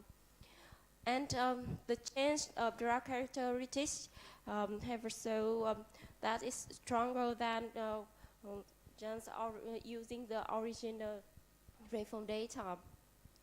Beyond assembled model, we can see that its drought seems to be increased over last region of Indonesia, South China, and with the increase of the duration, severity, and intensity. Frequencies increase significantly over the mainland of Southeast Asia and the maritime continents of the mid-century. And the areas drought like to be attended in the mid and the end of century. So thank you for your attention. All right, thank you. Okay, so can we have one question on the floor? No? No? Okay, Mo Leong.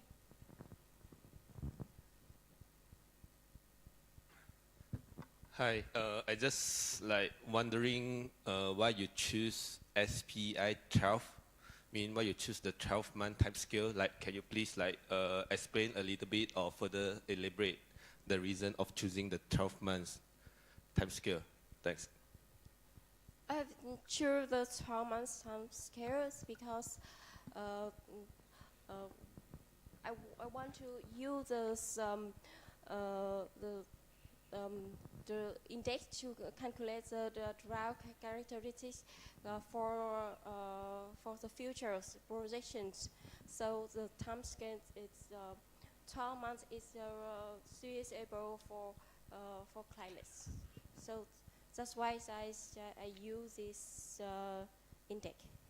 It's the time scale. Right. Thank you. So let's move on to our next speaker, Dr.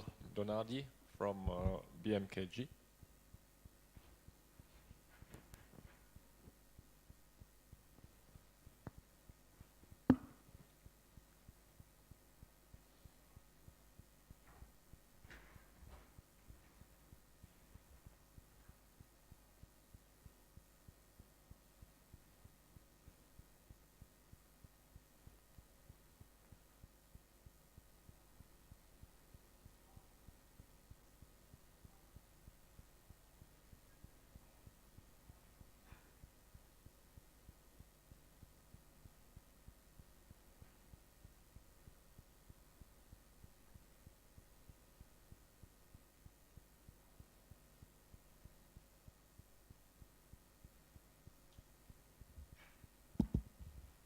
Okay, thank you everyone for inviting me here. It's an honor to presenting my college result.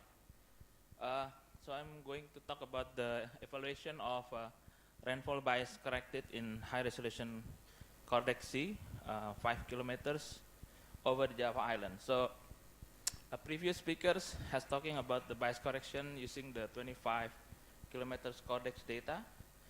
So in this work, I want to more do about the high resolution, the 5 kilometers data.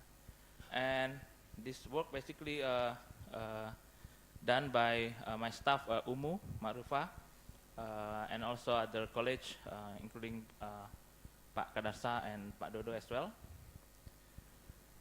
So this is my outlines. I'm going to talk about the introductions, the objectives, the area, domain area, the numerical experiments and the observed data, bias corrections and some results. So actually this is still the preliminary results. So for the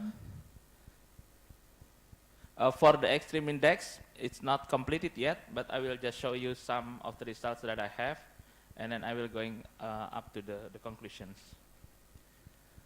So basically this presentation is just a continuation from yesterday presentation by Dr. Dodo that's been discussed about the result for the 5 kilometers Java downscaling. So we see that in this indicates that the RCMs has been frequently utilized to downscale the GCMs, and then basically to offer the fine scale regional climate informations. And we see that there is also the systematic bias in the climate model simulation. So that's why we need to adjust it or correct it, these biases, using some of the bias correction methods that I think has been explained by the previous speakers. So in this work, I'm going just to use the QDM methods, which is the widely used for bias correction with some of the positive values. So the objective is basically to evaluate the performance of the bias corrected using a QDM for the 5 kilometers CORDEX C over Java. For history, in this time we used the 1981 to 2005, and projection is from 2006 up to 2099. So this is the area that has been downscaled for 5 kilometers in Java for the CORDEX phase 2. And this is the numerical experiment that has been done. So there is 3 GCMs that has been downscaled, the MPI, HGEM2, and the EC Earth. And then it's been further downscaled to 5 kilometers using the RxCM 4.7.1. And this is some of the RxCM setup that I think some of us already known about this. So the observation data that I use is the chirps. I think the reason is why, because it has the 5 kilometer resolutions. Even we know that we still need to see the performance of chips over Java. And this is the period that's similar to the history. So that's why we use this history, because CHIRPS is available since the 1981, so it's about 25 years. And then the output regraded according to the observed grid before conducting the analysis. Okay. So this is the bias correction that we use here. We use the package that has been developed by Bedia et al. 2020-2021. The QDM preserves the change signal in all quantiles. The trending, the individual quantiles applied to the trended series, and then the projected trends are then reapplied to the bias suggested quantiles. And we applied this for in the daily precipitation of CORDEX 5 kilometers over Java, and then we applied the correction to the projected data sets. So if you go to this link, so you will see this, and basically we just use this package. Can also use for the empirical statistical downscaling, and I think many function here that can be done directly. You can use either a QDM, QM, or DQM, but again for this work I just used the QDM. So this is just the changes after we do the bias corrected. So we can see that the CHIRPS, the CORDEX 5 kilometers are overestimate the CHIRPS, if you see in this PDF. And then this is just the difference between the 25 kilometers and 5 kilometers annual Java precipitation in Java, and we see that most rainfall are concentrated in the high mountain regions. We can see that it will capture the spatial distribution. This is the CHIRPS, but you can see the overestimation in here. So this is the spatial seasonal precipitation bias. So basically this is the model minus the observed. On the left side is the uncorrected 5 kilometer CORDEX. So we can see there is some overestimate. This is the DGF, MAM, JJA, SON. So JJA is the last bias that we have. But then after we correct it, this is what we have. So I think this is, we can see some area has a different sign. I think that's what has been talking in the previous speaker as well. This is for the Java. But some area, but what we can see here, the bias is reduced due to the corrections, and you can see that every model showed different biases at different seasons. But at the end, we're gonna use the ensemble of these three GCMs. So if we see the changes in the Taylor diagram, I think this is similar with what previous speaker said. So this is the condition before correction, 5 kilometers for corrections, and this is what the Taylor diagram after the bias corrected, right? This is for the December, MAM, JJA, and SON. So we can see there is improvement in spatial correlations from 0 to 0.555 to 0.64 to 0.94. And I think in here we can see that the MPI has the best improvement. So if you can see here, the percentage difference is smaller compared to other GCMs. This is just to see the annual cycle or seasonal cycle. We just pick up some 4 big capital cities in Java. So if you can see here, the Jakarta, Bandung, Semarang, and Surabaya. So the black dashed line is the CHIRPS. So CHIRPS is basically can capture the seasonal rainfall cycles in this Java island, which is the wet condition during DGF and dry during JJA. So we can see The dashed line here is the bias corrected, so we can see this is the uncorrected, and then after bias corrections, the value is reduced close to the observed data. Okay. And this is the trends that has been shown by Dr. Dodo yesterday. This is from the CORDEX 25 kilometers. This is the 5 kilometers, so we can see the steeper decreasing trend over Java. But this is not corrected, but after we compare with the corrected one, so this is what we have. So we can see here that the historical CORDEX are now close to the historical chirps, and then we can still see the decreasing trends over Java, but the trend is not is a little bit less compared to the uncorrected one. But then we also want to see the seasonal precipitations trend.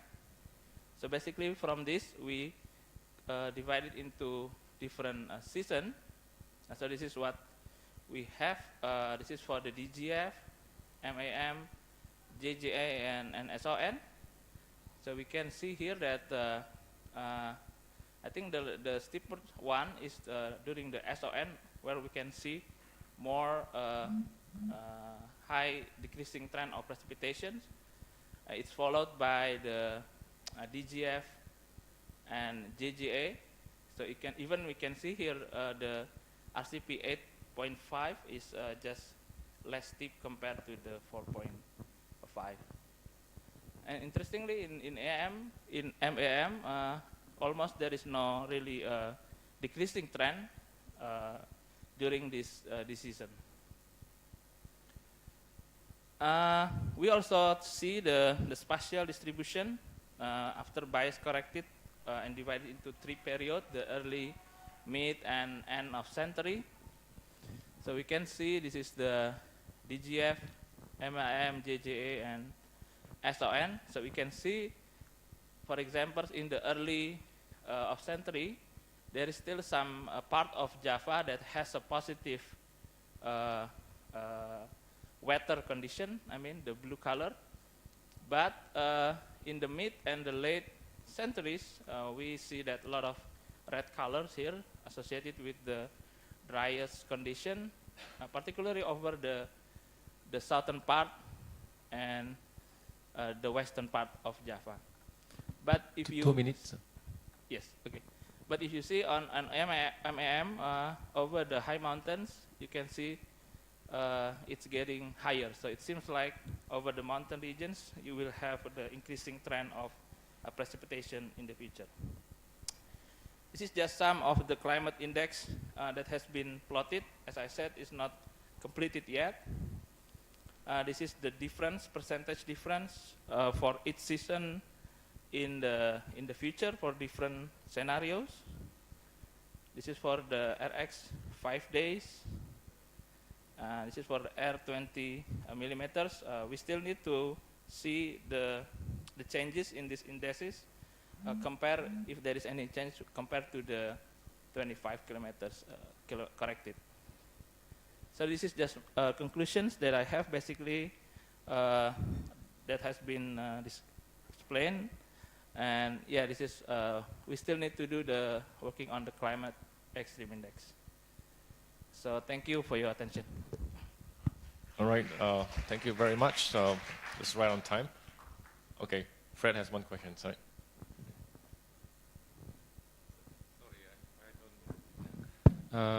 Very interesting work, Donaldi, and congratulations to your team.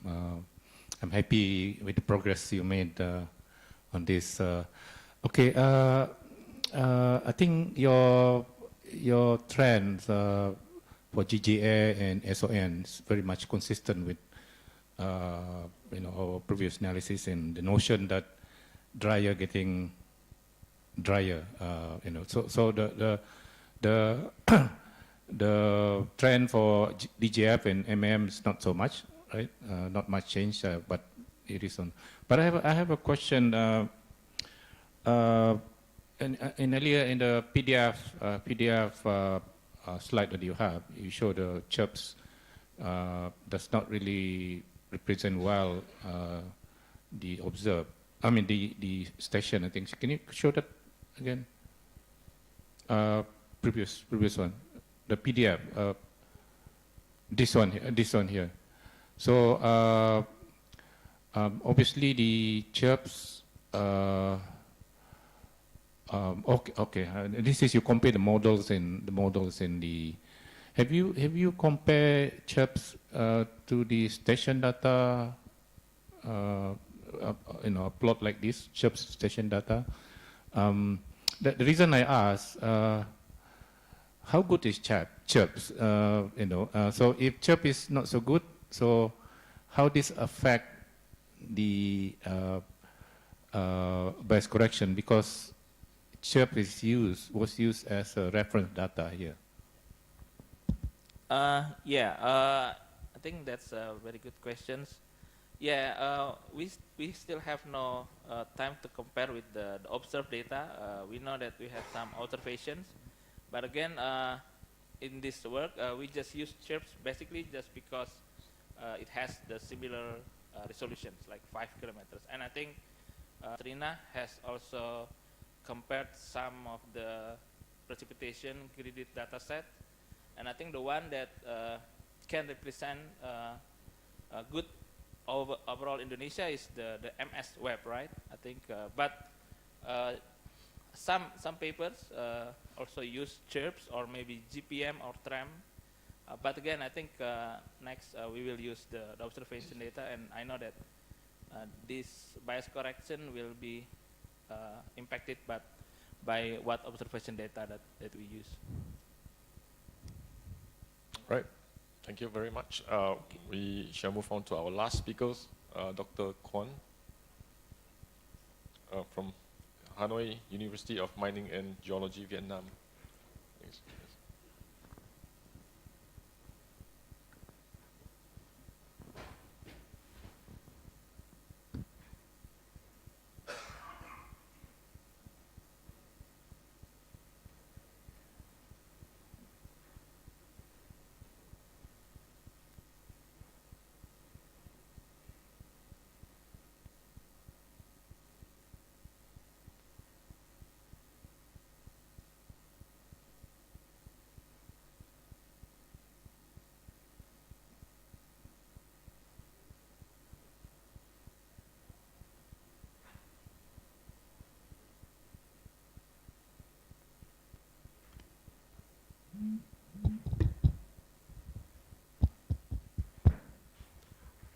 Hello everyone, I am Quân from Hanoi University of Mining and Geology in Vietnam, and today I would like to share with you our research with the title a 10 kilometers MIP6 downscale dataset of temperature and precipitation for historical and future Vietnam climate. So you know that GSHA models are good, however, its spatial resolution is too close, so we cannot apply it for our original research. And that's why we researchers use a method called downscaling to effectively increase the resolution of our climate data. And today we have two main kind of downscaling technique. The first one is the dynamical downscaling method. This one is a preferable method for many researchers, for all of you here and including me, because it's basically consistent of time and space. And it's generally will give us more realistic results. However, as you know that this method requires a lot of computer power and time consuming, so if you want to apply it for many models or many climate scenarios, it's impossible. That's why we come up with another alternative method called statistical downscaling, which works in a much different way. It's based on the presumed to be stable empirical relationship between the coarse resolution of the GSM model and the high resolution of those data. And this method is fast, flexible, but it also have a lot of questions about its stability, or it also have many uncertainties. And in this research, we apply the statistical downscaling method called biases-corrected spatial disaggregations. And according to the father of this method, when the conditions are met, the quality of this method is comparable to any state-of-the-art dynamic downscaling. And so basically, this method includes two major steps. The first one is the biases correction step, and the second is spatial disaggregation step. And for the biases correction, we use the very famous, today very famous technique, contact mapping. And and for spatial the spatial disaggregation steps include three smaller steps. Basically, the first one is we calculate the change factor of temperature and precipitation from the future and the past, and then we downscale this change factor to find resolution by interpolation. In here, we target the 0.1 degree resolution. And the last, we will merge this high resolution change factor into the observed climatology, and finally, we can have the output of very high resolution equivalent to the observation data set we have. It's very similar like that. And about the scenarios we use to develop our data set, actually, this data set we developed under the theme of the Vietnam GEMS projects. We that focus on assess the impact of climate change to economic. That's why we want to develop our data set with as many GCM as possible and focus on every climate scenario that we can. However, due to the limitation in the number of the GCM availability among the 8 scenario of both Tier 1 and the Tier 2 of the SMIP6, we only we have to give up with the SSP 3.5 and the 7 remaining scenario. We focus on all of them. And here is our experiment setup. Actually, this method we have successfully adopted it for the SMIP 5 GCMs 3 years ago, about 2-3 years ago. And when the SMIP 6 has been released, fully released in 2021, we also update our research accordingly. And for the development of the downscaling data set, we use a total of 35 years observation data, of which we use the first 25 years for training and the remaining 10 years for testing. And the downscaling products will be developed to the end of the 21st century with a resolution of 0.1 degree, which is equivalent to the 10 kilometers risk spacing, and with a daily resolution.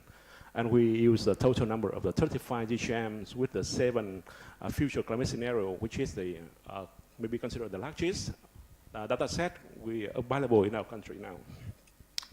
And for the variable, we focus on the basics precipitation, the maximum, minimum, and near surface average daily temperature.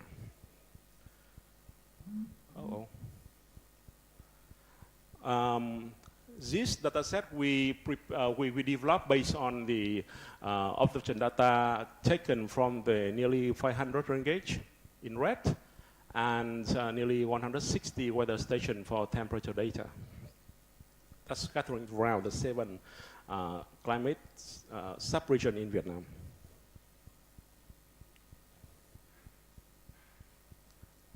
And for the verification result of the BCSing method, the first one here, we would like to show you the evaluation result for the spatial variability of temperature.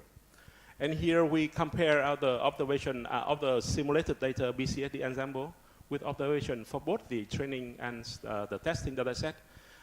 In here, we can hardly see the difference between those two. They are satisfactory agreement.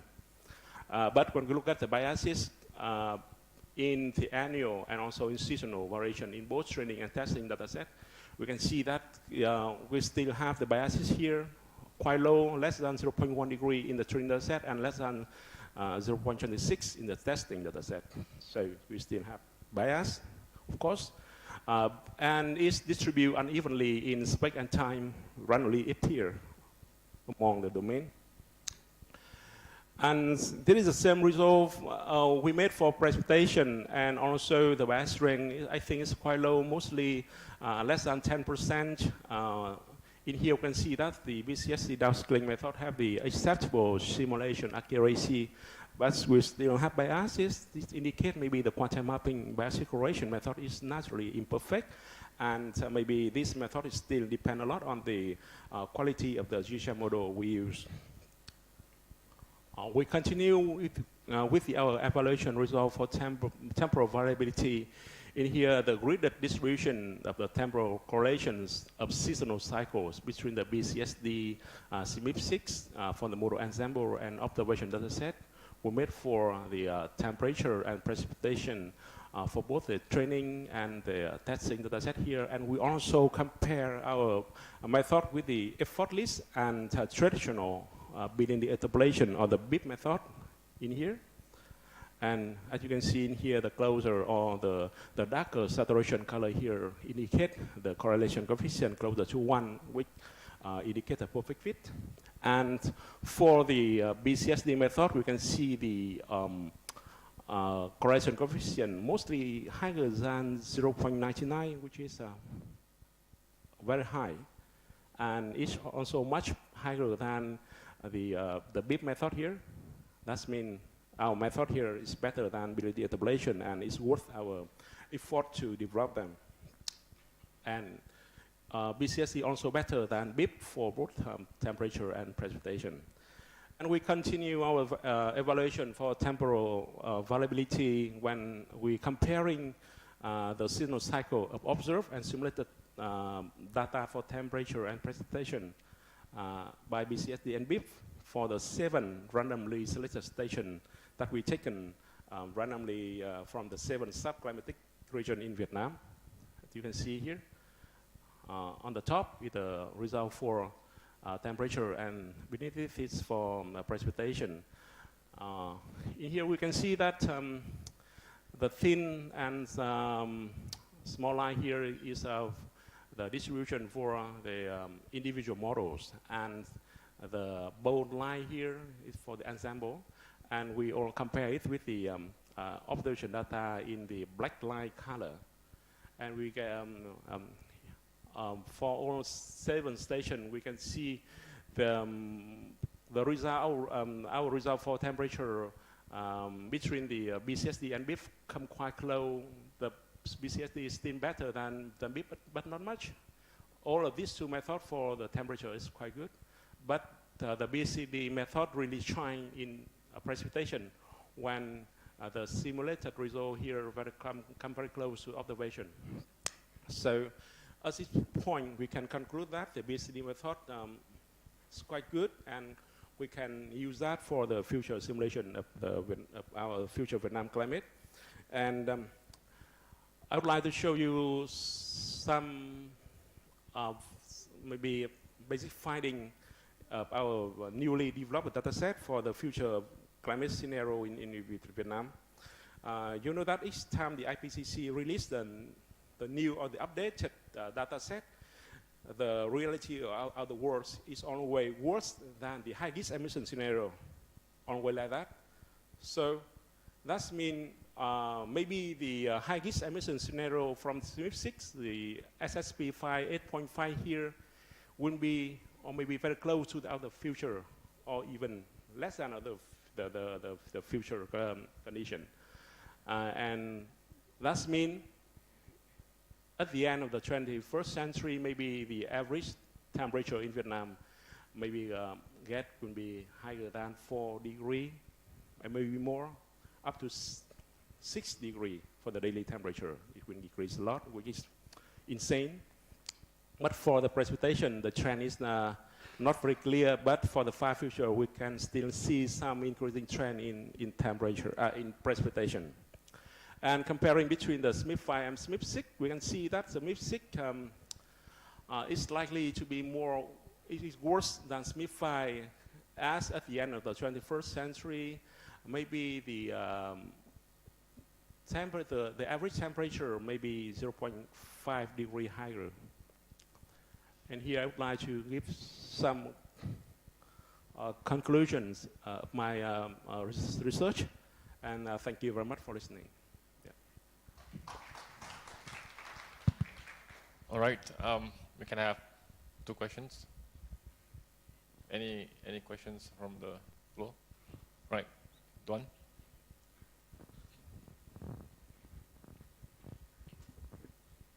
Thank you. Thank you for presentation. So I have a short question. Could I understand spatial disaggregation as you build a spatial grid data for observation to train mapping quanti? Is correct?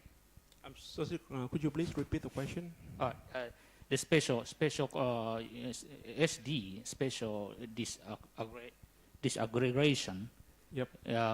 Used to build 2-dimensional observation data.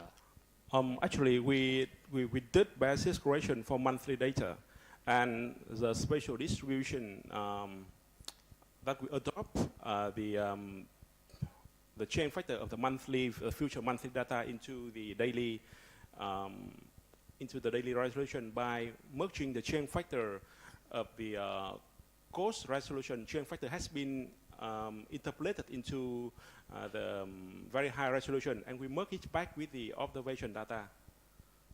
So such step called the spatial disaggregation. Okay. Yeah. Maybe I understood now. Thank you. Yeah. Okay.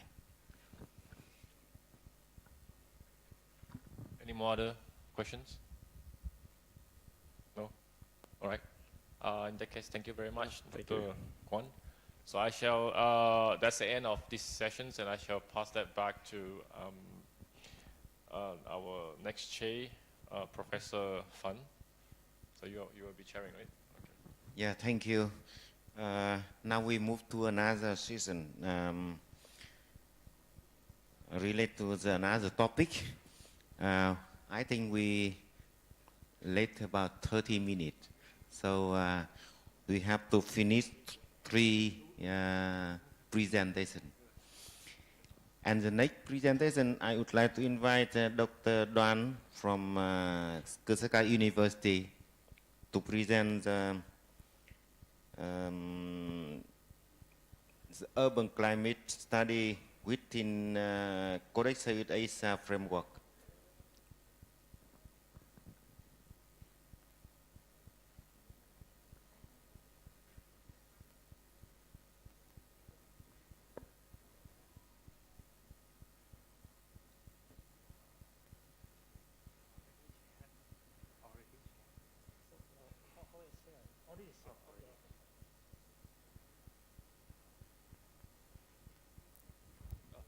Hello, everybody. My name is Duan Kwangban from the University of Tsukuba.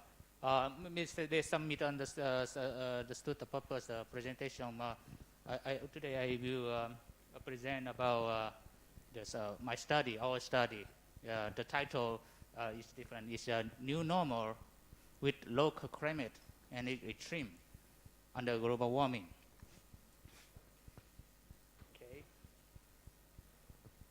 Okay, this study is this presentation comes from my recent 3 paper that published in the AGU, and thanks for my college and friend from Japan, USA, Switzerland, and Singapore, and Belgium, around the world to contribute to this study. And also thank for the sponsor from different resources. Okay, so before let's talk about what is background of this study. So this presentation provide a different aspect of what we discussed from yesterday. We discussed about the impact of global warming on local climate, because we have the change in the climate system that shifts to different conditions. So I call it build a new normal in our global climate system. So with this new normal, what is implication for regional climate, ecosystem, bio and social environment is the question, the big question that we have to answer this one.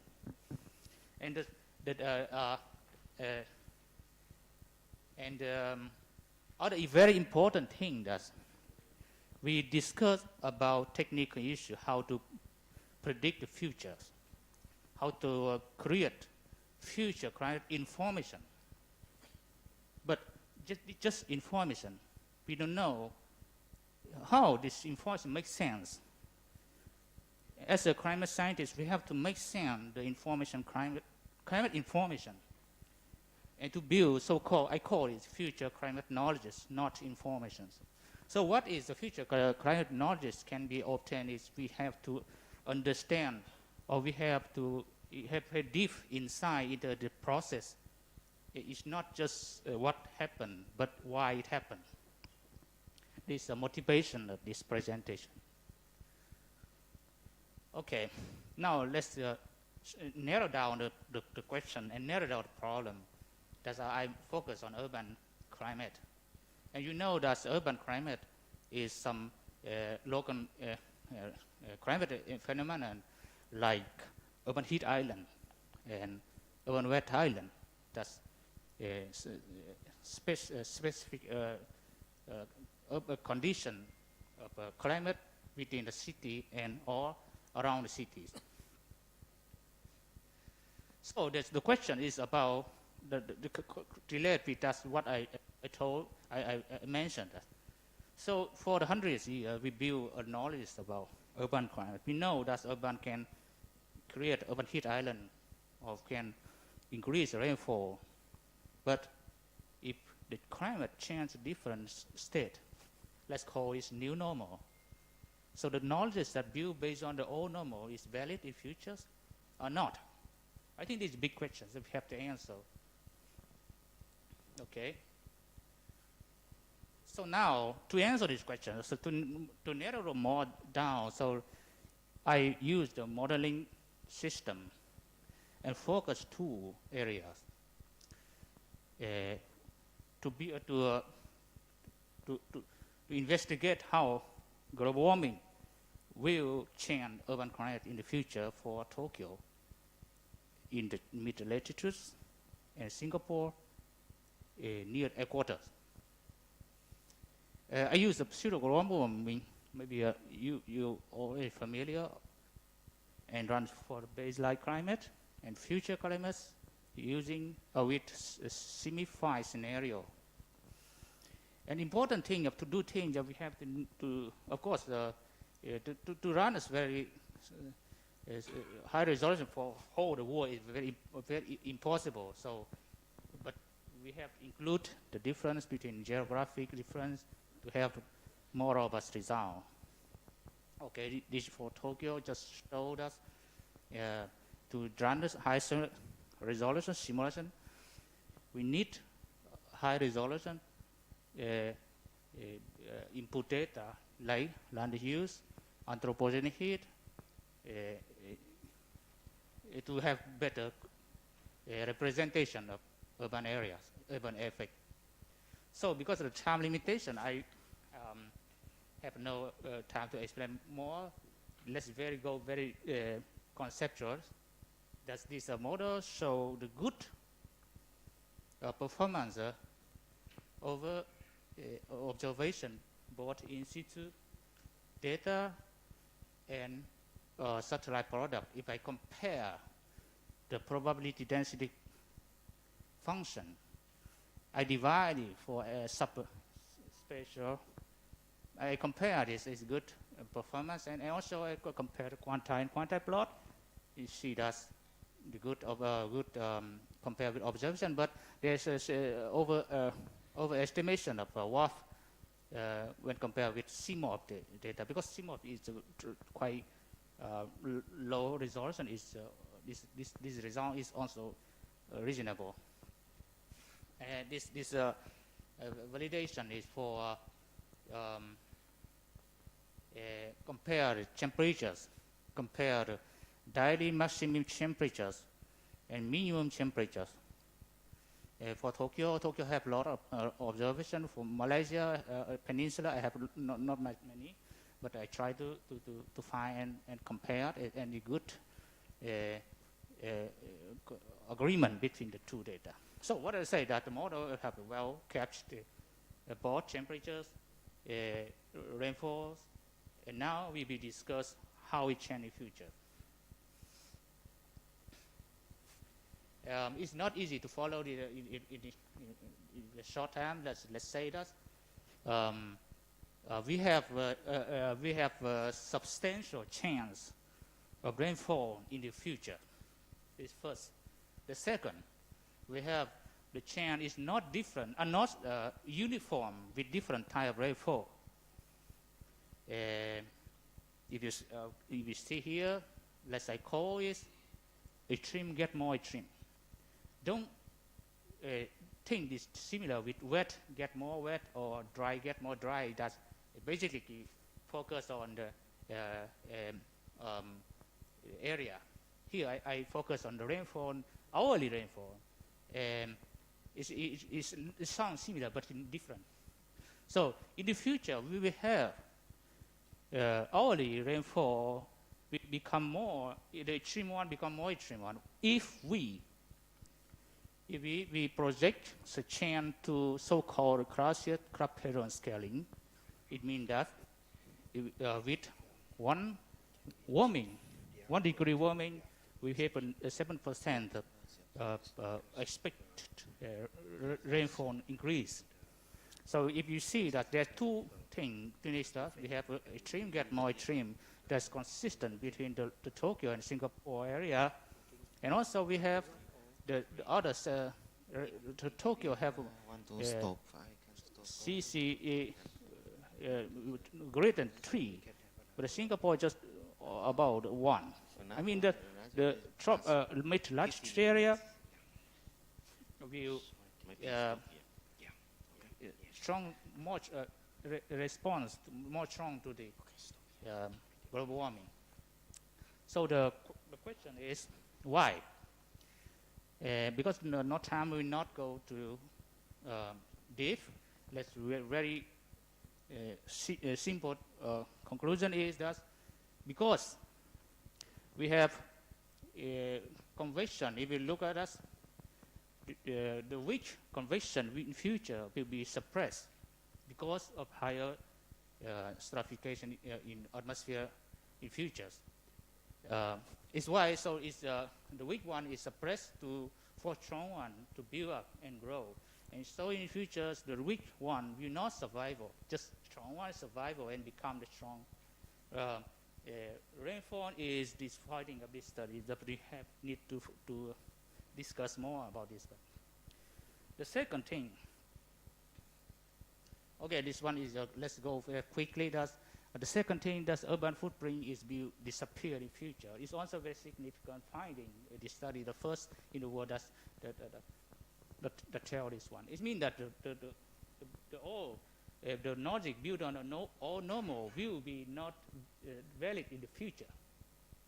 So okay, the next one is all very important is dynamic temperature range. Dynamic temperature range is the difference between dynamic maximum and minimum temperature. Is a driver of local atmospheric circulation, like a land sea breeze, the mountain breeze. It is very important for human animal metabolism, ecosystem, and social functioning. But it's not really invested well how it change in future. So the conclusion here is, in the future you will have the detailed dynamic temperature stream with warmer climate, and cloud could be a cause.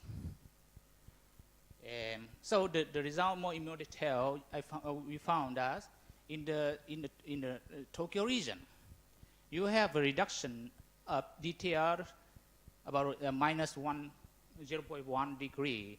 In Malaysia, I mean Malay Peninsula, it could be lower, around 0.25 degree.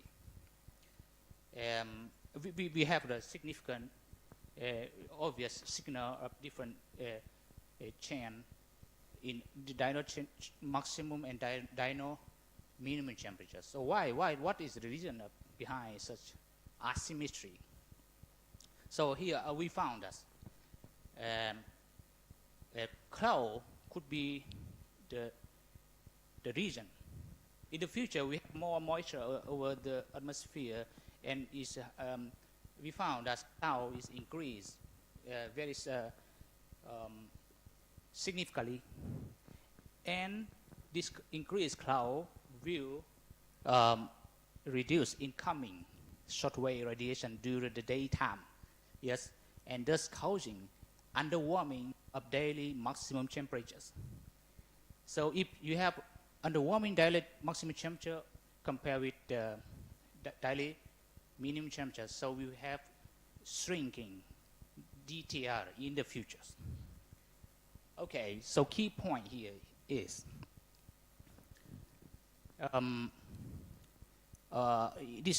what I show you here tell us that we need to make sense of local climate information chain by investigating how and why the chain under new normal global climate system. And the second message is extreme get more extreme. They call ICME paradigm. We need to investigate it more. And the third one is weak convection is suppressed for stronger one to grow. Weak convection will not survive in the future. So only the strong convection and extreme one. Dino temperature rising and cloud is possible cause. In the first study in the world that showed it using the dynamic downscaling to show this result. And the last one, that we have asymmetric response between mid latitude and low latitude. Such thing we need to investigate more in the future. So what I show you, it comes from our recent published study this year in ASU. So who interested in this study, please, is open source, open, so you can read it. Thank you. Thank you so much. Yeah, thank you very much for a very interesting presentation. And question, yes? So thank you very much for your presentation. It's very interesting. I just wonder that have you calculated the heat index and have you investigated the effect of the relative humidity on some extreme or temperature extreme? You mean heat index or? Heat index. Oh, heat index. No, I do. It's not. It's purely based on this analysis. Purely based on the temperatures, not some index. Yes. Hope this answer. Yeah. Any question? And I have question for you. Oh yes. Dr. Duan, can you tell us in simple words why this kind of study is very important, and especially for CORDEX, for example. I mean, we are thinking of going into this direction. Can we get some comment from you? Why is it important for us to go into this line? Yes, yeah. Of course, we can do a lot of direction in dynamic downscaling, bias correction, and modeling. What I want to say, limited this presentation, is that we do a lot of things to get so-called climate information, climate data. But we need to make sense of this data, what is meaning or not. Because the data is generated with a lot of money and people effort, but we can use for decision making. It costs a lot, $1 billion for infrastructure or $1 million of human life. we need to make sense of what the information we get is knowledge. Of course, we don't know what really true in the future, but at least we need to know, we have to provide inside the data why is increased and why is decreased. Using we see the physical process without such insight. Personally, I think we is not convinced or not. We cannot be confident to use such information for decision-making process. Yeah, this is why we need to do urban climate processes or the local climate processes, not only evaluation or is my idea, my personal thinking. Yeah. Okay, thank you very much, Dr. Don. And thank you. Yeah, thank you. Each suggestion from local organizers that we stop for presentation in the morning here, and 2 other presenters will move to the afternoon because the restaurant need to on time.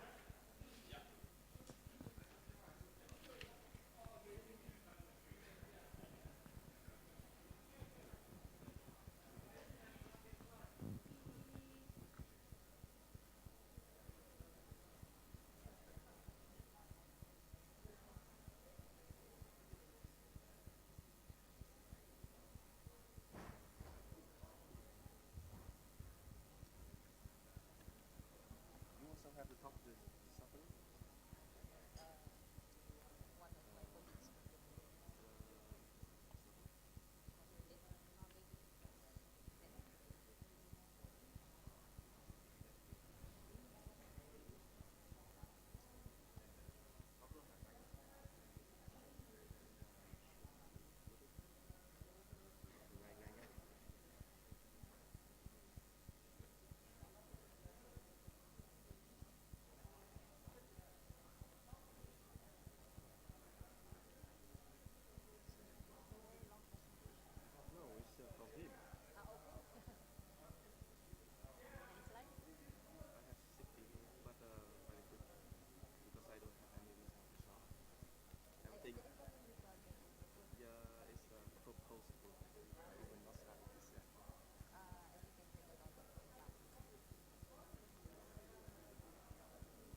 Good afternoon, everyone. We'll start in 5 minutes.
We'll start in a while, so everyone please settle down.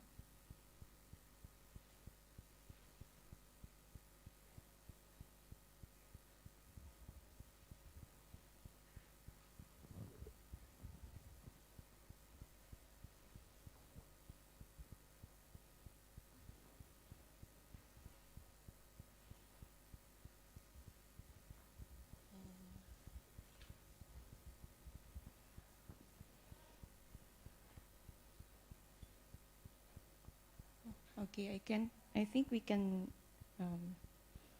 start now. So, good afternoon, everyone. I am Angela Magnaya from University of Tsukuba in Japan, but I'm also representing Manila Observatory in the Philippines. So, on behalf of Dr. Faye Cruz, who cannot be with us in this workshop, I will be presenting the next speakers in this session. So, for the next speaker, we have Dr. Tan Nguyen Xuan from USTH Vietnam. The floor is yours. Thank you for the introduction. Good afternoon, everybody. My name is Nguyen Xuan Thanh. I'm from University of Science and Technology of Hanoi. And I was a bit nervous when I talking about this topic because actually I just back to my group recently and I almost have no result to show to you today. But fortunately, Dr. Don Kong Van have done a very great job in quickly overview everything related to my topic. So I think I can save some time in my introduction. As you can see that here, my topic is more or less like a plan. And I only prefer to start my talking with this scheme. You may see that we have several projects. And here we see the resolution, horizontal grid spacing. And you may see that we have CMIP 3, CMIP 5, and CMIP 6. In 2016, it's almost reached 100 kilometers. And then we see the CORDEX core and our project, CORDEX Cyclid, with the resolution around 25 kilometers around here. And the coming project for downscaling at convective permitting scale, which is around 5 kilometers or even lower. So you see that the higher resolution we have, the more process we can put inside the models. And you see that many papers, many publications already highlight the necessity of high resolution downscaling. But we see that the more, the higher resolution downscaling, the more computing power we need. And we also have to understand the process precisely. And you see that here's one example when we want to highlight the reason why we need high resolution downscaling. We may see that, first of all, we see higher resolution also provide more details of the land surface and also small scale process. Here's a comparison between GCM and RCM from Jogji.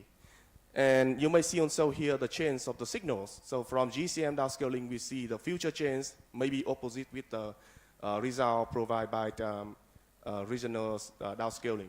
We also have the better capturing of extreme event, which I have seen several speakers mention about this. We also have the smaller temperature bias when we have smaller bias of elevation, which means more detail of the surface will reduce the bias.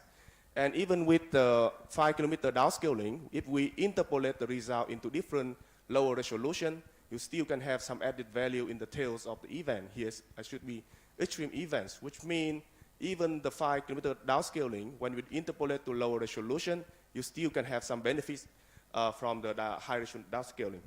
And in my recent study, I also found that the higher resolution downscaling also have the ability to capture the diurnal cycle. For example, we are able to capture the peak. And if you compare with the high resolution observation data, we have that very close pattern in either setup of the models. So that is about the dynamical downscaling. And the reason I choose urban as my main purpose for futures, you see that the global, here's the global total population is almost increased in all the scenarios. Here's the SSP scenarios. With the red one should be SSP 5, yes, SSP 5. And you see that the total population may be increased quickly until 2050. And it's also reduced after this. But the urban population, it should be increased for a longer time. And the special thing here, we see that the urban land areas, even though we see that the total population is reduced in the, after 2050s, but the land area, the urban land demand is still increasing in all the scenarios. So it may introduce some impact to our climate projection. And the problem I want to mention here is that most of our climate projection here just only consider the greenhouse gas emission, but the urban expansion is almost be excluded. It has several regions like models, there is no properly projection for urban expansion, or the model may be not in a good setting to capture the process. And you may, here I want to introduce a bit about the common physical reaction when we have a new urban in the models, or in general physical. So you see that the model, the urban itself, has several factors that, for example, the materials of the building and the road, the structure of the urban, which may have the effect of the wind. The tall building maybe create a shape of the long wave and short wave radiation inside. We also have some kind of anthropogenic heat. For example, the building emission from the activities of using air condition or using heater during the winters. We also have traffic here. And you see that all of those physical reactions lead to some increase of urban canyon temperatures. And it also may introduce some positive feedback, which means the higher density urban will produce more heat, will release more heat into the urban canyon. So from this physical reaction, we also have several famous urban issues, which already, some of them is already well documented. For example, the urban heat island effect, and we also have some kind of moisture defect and dry effect as well. So during the heat wave event, the effect may be even more serious, and it will directly impact to the public health. And about the precipitation, currently we don't have the clear conclusion for the mean precipitation, but in terms of extreme precipitation event, we know that the extreme precipitation event will increase. So that means that more event will happen if we build urban. And it's directly related to the urban flash flood, and it's also lead to the adaptation and mitigation strategies. And here I also introduced about the air quality over the urban. We have some kind of air modification when the air mass pass through the urban. We have some event called urban doom and urban plum, and it's also introduced some kind of effect. And if we can simulate the urban accurately, then we can have some kind of evaluation for the effectiveness of green energy plan. For example, if we have the rooftop with the, we try to grow the tree on the rooftop, or we try to paint the rooftop to white color, how can it solve the problem? And these things can only be done if we have a good urban simulation, which means that inside the model we can well capture all the process related to the urban. But unfortunately, at least for most of the regional climate models, the urban is still a very critical issue. For example, you see that the cost resolution maybe neglects the urban land categories. You see that the process inside the urban is very complicated, especially when you look at the building aspect. And another problem is the update of the data. For example, here I introduced the land cover change from Hanoi from 2099 to 2016. The red color here is represent for the urban, and you see that within a short period, the urban expand very fast. But unfortunately, the model cannot capture the pattern. And another one is the urban characteristic. For example, you see that this is urban, but in this area we have very high and high density building, is tall and many residents living there. So it may release a lot of heat from the air condition or heating activities. And another thing is that urban, when you build this, you cannot remove it within short time, which means when you build urban, it may be last there for a very long time. So based on those issues, I make a very simple plan. I think most of you already familiar with some kind of workflows. The first step is on data preparation. And then from the data we have observation data for validation purpose. We have the boundary condition. We need to have the urban related data. And then from this step, we also need to have the CMIP, the initial and boundary condition data for both the atmosphere and the urban developing plan. And then in terms of dynamical downscaling, we try to find the optimal optimal configuration for the models. And we also have to take care of how the models can describe the urban inside it. And then from those settings, we can perform the long-term simulation. So when the long-term simulation is done, then we can move to the impact study, which I have briefly mentioned previously. So from these plans, actually I have done some sensitivity tests for the models with some of the summary here. Here is applied for the regional climate models, version 4.7, and coupled with the land community models. And here is some of my findings when we try to set up the models over my domain. Here I want to highlight something. The first one is the non-hydro and non-hydro statistic. It should be used. And in terms of gradient resolution, it also have to be considered. And here is some of the physical parameters. And you may notice here is that the crop is also important if our domain have many crop land use type. And here's the issue of the urban. When we try to downscale into 4 kilometers, we found a very critical problem is that At 27 kilometer, the bias is negative here. When it moves to 9 kilometers, it still has some negative bias. But when you move to 3 kilometers, the bias becomes opposite with the two others, which means that when we downscale to higher resolution, the temperature will increase significantly. And when we look at the time series here, we see that the increase is actually more during night times, which is very important because if we cannot capture this one, then some event like urban heat island may be not probably simulated.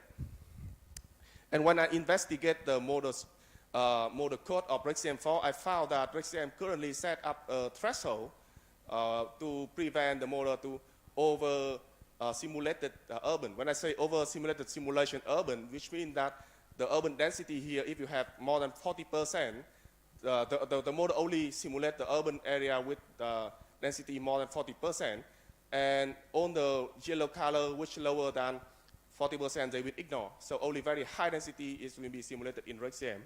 That is a problem in RegCM as well. So if we try to simulate, remove the threshold of 40 or 80% here, the model will produce very hot hot bias here around this area, and similar for this domain.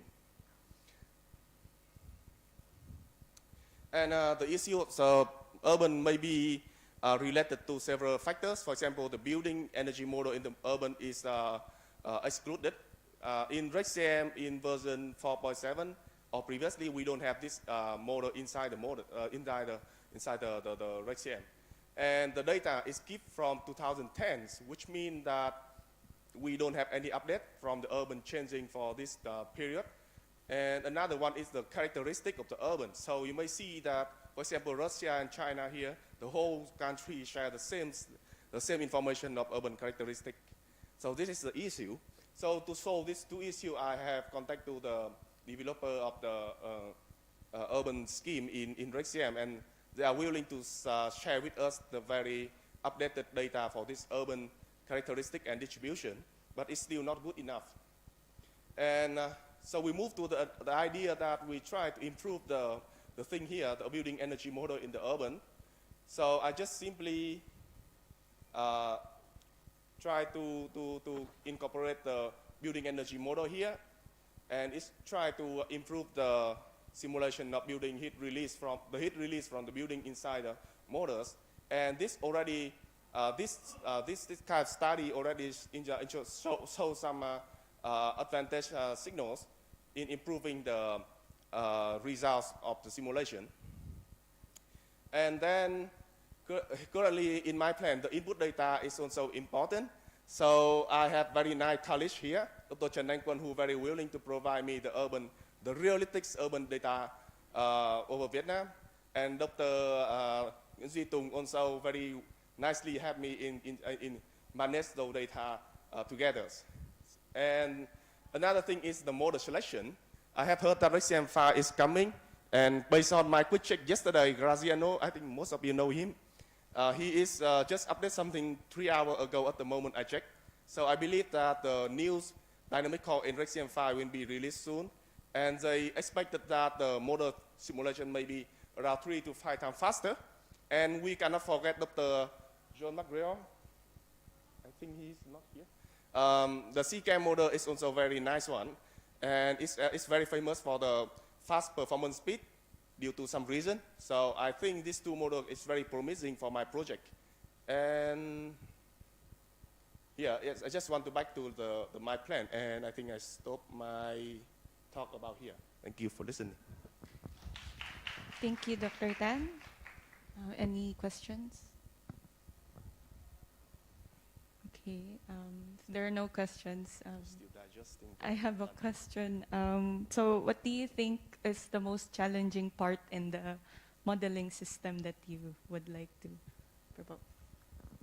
It still have many challenging from the beginning. Like the data I mentioned, it's very difficult to find the data accurately data. And another thing is the models, because we prefer to use the climate models. So we want to try some model is comprehensively describe the urban, but it also have to be fast because we run for a long time. So that's why I mentioned that RegCM and CCAM might be in my under my consideration. Thank you. That's right. Actually, this question I want to give Dr. Duan on previous presentation. Yes. But by the way, I want to ask you, and maybe also Dr. Duan, when you run the model for the future, very far future, how you can emerge inputs land cover and land use and cover chain in the city, because you can see that city develop very fast.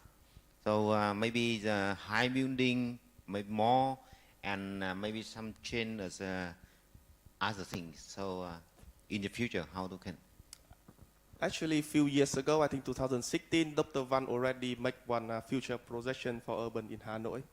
So I think he should say something first. You might answer.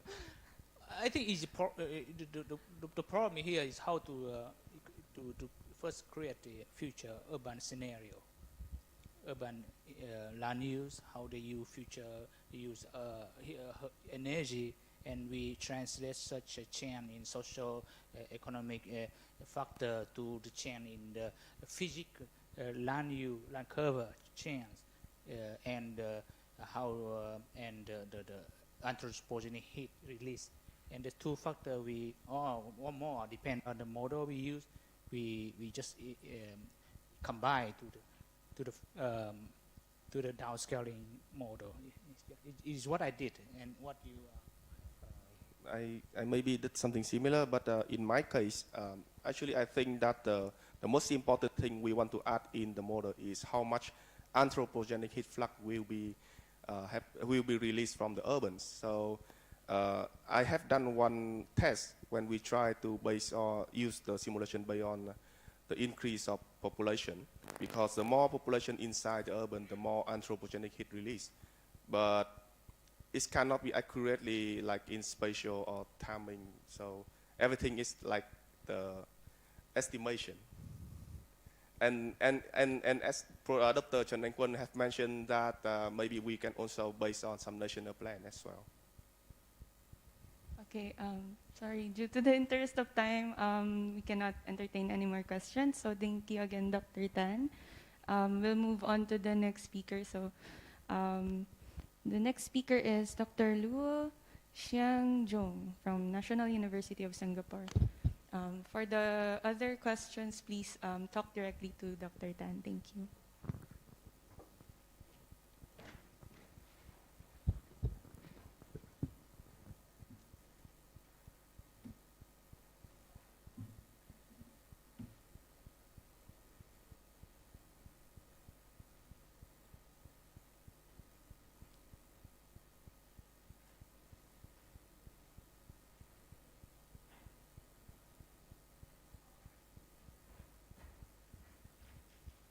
All right. Good afternoon, everyone. I'm Luo Xiangzhong from Department of Geography, National University of Singapore, and you can also refer me as Remy because sometimes this name will be rather difficult. So thanks for Prof. Fred and Jerome for the invitation. Give me a chance to introduce our work here. We have heard a lot of talks about droughts, right? So here we're mostly talking about the impacts of droughts. In this case, will be on the global carbon cycle. Okay. So why do we need to talk about the carbon cycle? Because when we talk about the climate change itself is driven by the anthropogenic emissions of CO2, right? And here is one of the longest record of carbon dioxide concentration in the atmosphere that we have, date back to 1989, 1958, sorry. So you can see at the beginning, we also have the CO2 level at around 320 ppm, parts per million, and now we are at the level of 420 parts per million. So it has an increase of 30% just over these 16 years. And because of this discovery led by the Charles Keeling, this curve is also referred to as Keeling's curve, which is quite fundamental to our climate change science. What can we learn from this curve? Okay, So if we zoom in to take a closer look at the annual value of CO2 increase, okay, we generally say CO2 from year to year would increase by 1 or 2 ppm, parts per million. And if we translate that into the amount of carbon, that will be about 2 to 5 petagram of carbon per year. So 1 petagram is about 10 to the order of 15 gram. And so here's the figure showing the CO2 carbon dioxide concentration growth rate over the history. And you can see there's a trend in that variability, very much like the variable that we have in climate science. And the trend is easy to explain. It's mostly because we are emitting more and more carbon dioxide due to fossil fuel burning and land use change. But there's a variability here, okay? So change is largely from year to year. And this is something that quite part of the community for a while, so we are going to take a closer look at that. Okay, so before digging into that, perhaps this is a very brief introduction of the carbon cycle, okay? So let's say, for example, there are many carbon stored in atmosphere, in the biosphere, in the ocean, and every year it's like we have fossil fuel burning and land use change that make 9 plus 1 petagram of carbon available into the atmosphere, okay? But not all of this carbon would be staying in the atmosphere. So ocean would take up some because the CO2 would diffuse into the ocean and fix it through the biological pump. That's what we call the ocean carbon sink, okay? And land would also take up carbon because we know trees can do photosynthesis, right? So they take in carbon and also become a large carbon sink. And then the rest, 5 petagram of carbon would stay in the atmosphere. So that's why we say Killian's curve increase. But out of all these variables, all these carbon sinks, the most variable part will be land carbon sink because all the vegetation or the ecosystem on land surface is quite sensitive to climate change. So it should subject to the climate variability as well. So for example, in a dry year, you would likely to say trees are doing worse in conducting photosynthesis, right? So in this case, we built the assumption that land carbon sink controls the variability of CO2 growth rate. Okay, so which part of land carbon sink? So that has gone through a lot of studies, okay, over maybe the past decades. And you can see that tropical forests, semi-arid arid ecosystems, and maybe also the non-tropical forests. But so far, I think the general agreement is that 80% of the variability that we observed is from the tropics, okay, tropical land ecosystems.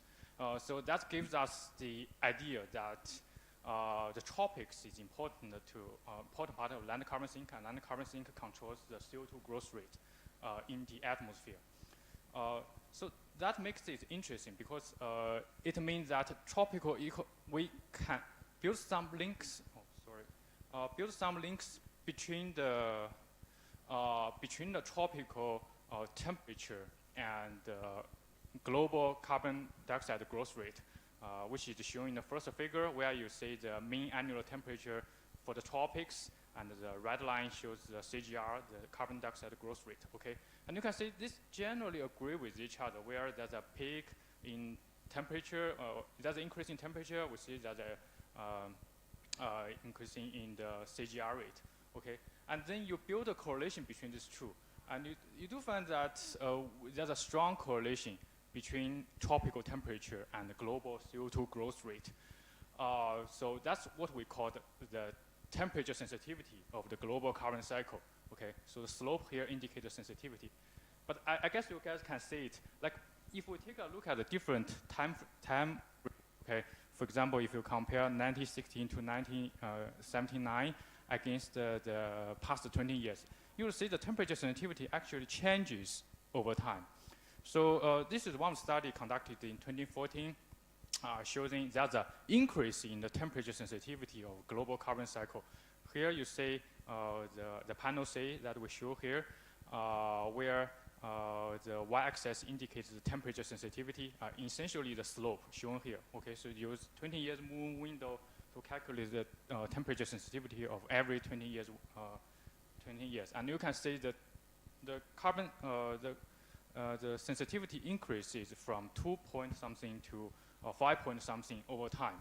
Okay, and then in 2022 we conduct a study. Okay, so we use a longer time series, and we find that okay, sure, there's an increase. Okay, from 1970 to 1990s, but then after 2000 we see a decrease in the temperature sensitivity.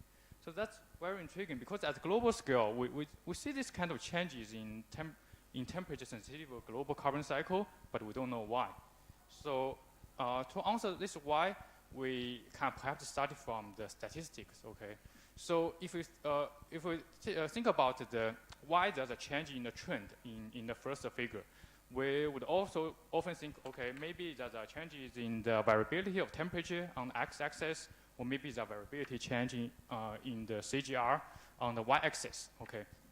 So we have hypothesis. Okay, a decrease in the temperature variability, which is indicated by 1 standard deviation of temperature over a 20 years window, or an increase in the CO2 growth rate variability, which is indicated by STD CGR, could lead to the increase in temperature sensitivity. So we did that, and then we find that the first hypothesis is not established because we didn't find changes in the magnitude of variability of temperature over time. So that makes us attribute everything to the variability in the CO2 growth rate itself. Okay, so that's the black line in the second panel and the black line in the third panel. Okay, so they generally agree with each other. To further take a look at why there's a variability change in the CGR, we first started with some statistic analysis. So we correlate the changes in the STD CGR, the CGR variability against for example, the terrestrial water storage from satellite, TWS, or soil water content from the observations, or mean annual precipitation from the observations. And we find that they have very strong correlation. Okay, so that means the changes in the CGR variability is driven by a water-related process. So it has to be related to water. And then we know that the variability would increase and decrease over the study period. Okay, from the 1917 to 1990s it increased, and after 2000 it decreased. So it needs to have multiple direction response. Okay, it can either increase the variability or decrease the variability. And third one is that current models do not consider it well, because in the second figure where you see the purple line and blue line are the result from models such as CMIP5 models or the global dynamic vegetation models. Okay, so to fit these three criteria, we find that okay, maybe that's extreme droughts. Okay, so this is kind of a eureka moment because we find that it fit all the conditions that hypothesis that we have. First, the extreme drought would have either positive or negative impacts on vegetation because after drought, it would quickly recover, so it will take up more carbon. But during the drought, it would it would tend to lose carbon, and it works at various time scales. Importantly, I think all this different time scale research on the extreme drought conditions on carbon cycle has been reported that's not properly considered in models, even from other studies. So we are kind of confident that maybe extreme drought is the reason. Okay, so then let's move on to say whether this is true. Okay, so we indeed find that there's a very strong relationship between the two. So in the first figure, you say the x-axis is the area affected by extreme droughts. Okay? In tropics, the y-axis would be the variability of the CO2 growth rate in the air. And you see with the 1% increase of the area affected by extreme drought, we see a 0.14 petagram of carbon per year increase in the variability. Okay, so during drought, the CO2 growth rate become more and more variables. So that's not good news for us in the future if we have more drought. And we also find that extreme droughts tend to be the most important because here we define extreme drought as the bottom 10% of the local precipitation. So you use a very simple definition here based on the percentile. But if we change the percentile, like say for bottom 30%, then we see the correlation it become weaker, which is the line, the black line in the second figure, where you say when we define drought intensity at 10%, there's a very strong correlation. So that the R value is showing on the y-axis in the second figure. But if we change it to 30%, okay, then the R value becomes smaller. So that means the most of the impact comes from extreme drought rather than regular droughts. Okay, so the third one is that models, as you can see, the blue and purple line can even show the negative response. So that means a big issue with the models. Okay, so then we know the drought. Okay, we know drought is important, but we want to know which part of the drought is more important. Thank you. So, and then here's the regional analysis. Maybe we just take a look at this, the orange rectangle where we highlighted the contribution from tropical Asia. And the gray bar here are showing the total contribution from the tropics. And you can see the tropical Asia actually play a very significant role in determining these changes over time, okay, in the 3 study period. So that's highlights the important role of Southeast Asia in controlling the global carbon cycle. Okay, so how to address this issue? I will go quickly. So first, we find the models seem to have some issues. Even the simplified models you can see here, compared to the observations, black line, that not fully capture the magnitude of change, okay? So that's maybe because models we found that favor good extremes rather than bad extremes, okay? So they usually seem to promote carbon uptake on the very wet conditions, but on the dry conditions, they're just not functioning well. The second one is machine learning, or where we see some potential. The last one would be we need to focus on regional response of ecosystem to extreme droughts. Okay, so because we have highlighted some regions that's important, I guess this is also the place where the CORDEX Southeast Asia can be very helpful because we have high resolution data. We can take a very close look at the hotspot of droughts in Southeast Asia. Okay, I'm going to skip this one because it's a kind of another case study. Okay, so that's my talk. You guys can access the data online. Check that out. Okay, thank you. Thank you, Remy. So we only have one question to entertain in the interest of time. Any questions? Okay. Do you think that for the climate models, how well do the soil components of the models have to be represented? So you can, is it a matter of how many layers should be done, or is it more on how to have validation? The soil part? Yes, yes. Yeah, I think, yeah, the soil part is something that people are working on. I guess that's quite essential to some to the drought response in some places, because you know some places the soil would be able to hold more water, and therefore the vegetation would be less sensitive to drought compared to other places where there's a less, for example, clay soil. So and then therefore they cannot have a larger water soil water capacity, I guess. Yeah. Okay, maybe one quick question from Dr. Thank you. I think this is a simple question. Where do you say where is the forest that you say becoming desertification here in the Southeast Asia? I'm sorry, what's that? Which forest are you talking about here that become drought? Big drought? Yeah. You mean the future? Yeah, this one, because the story about drought in the drought region. Okay. Yeah, yeah. Yeah, that's a very good question, and we don't know. It's because this is a kind of global study. We use very coarse data, like 0.5 degree, and I believe that's why we need to have a high resolution data to look at into details about where the drought has happened.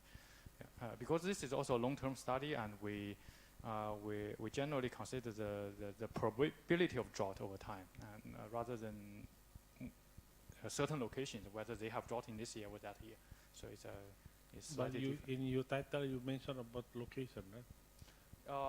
Yeah, okay. Southeast Asia. Maybe you can take a look at this figure E here, where we show some maps. Where are the hotspots of extreme droughts? And I think you can say here is that it's quite different across the three continents. But it seems like the hotspot of extreme droughts, like what we often say is in the 1980, 1990, okay, there seemed to be more drought in Southeast Asia compared to the year after 2000. As we show here, the less hotspots. But for South America, the Amazon region with Africa, the South Americans seem drought to become more scattered. So, and for the Africa seems to have more areas affected by that. Okay, the next question, which mechanism you're talking about here? It is the evapotranspiration or the soil moisture, or what caused the increased temperature? Oh, that's a good question. So evapotranspiration would be one key. For example, during the drought, where we generally see a reduction in the stormwater conductance and a reduction in the evapotranspiration.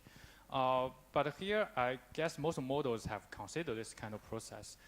What they haven't considered is kind of legacy effect. So, like, how would they recover after the drought, or how long does it take for the dead trees to decompose? So I guess those are the issues that we have over long term for this kind of long-term drought response. Sorry, we have to finish the session. Okay. Thank you so much, Dr. Remy. And now I pass on the mic to Dr. Jerasan for the next session. Thank you, Jella. So I think we move to session number 5. We have the topics of regional climate change issues and needs for regional climate change information from the perspective of users and policymakers. The first presentation will be delivered by Dr. Vani Narita from the ASEAN Secretariat. Please.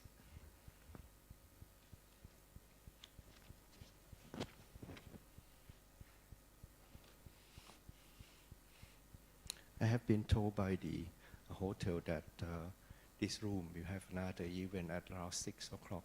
So I think we can, if it's better for us to finish by 5:30. Thank you.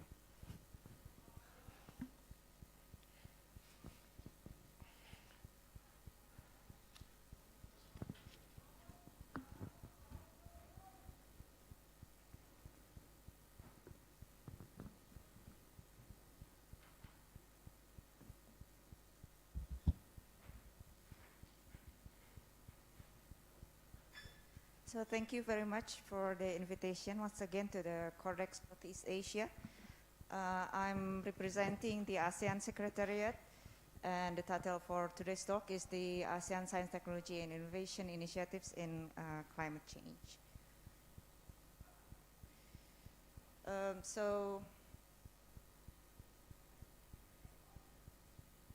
Okay. I think, can I?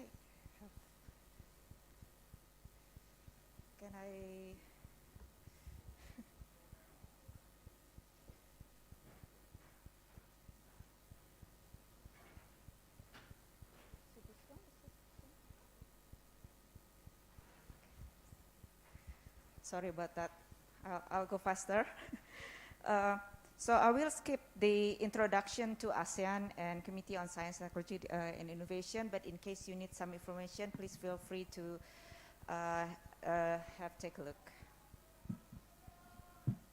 So basically, for those of you that are not familiar, ASEAN is the Association of Southeast Asian Nations.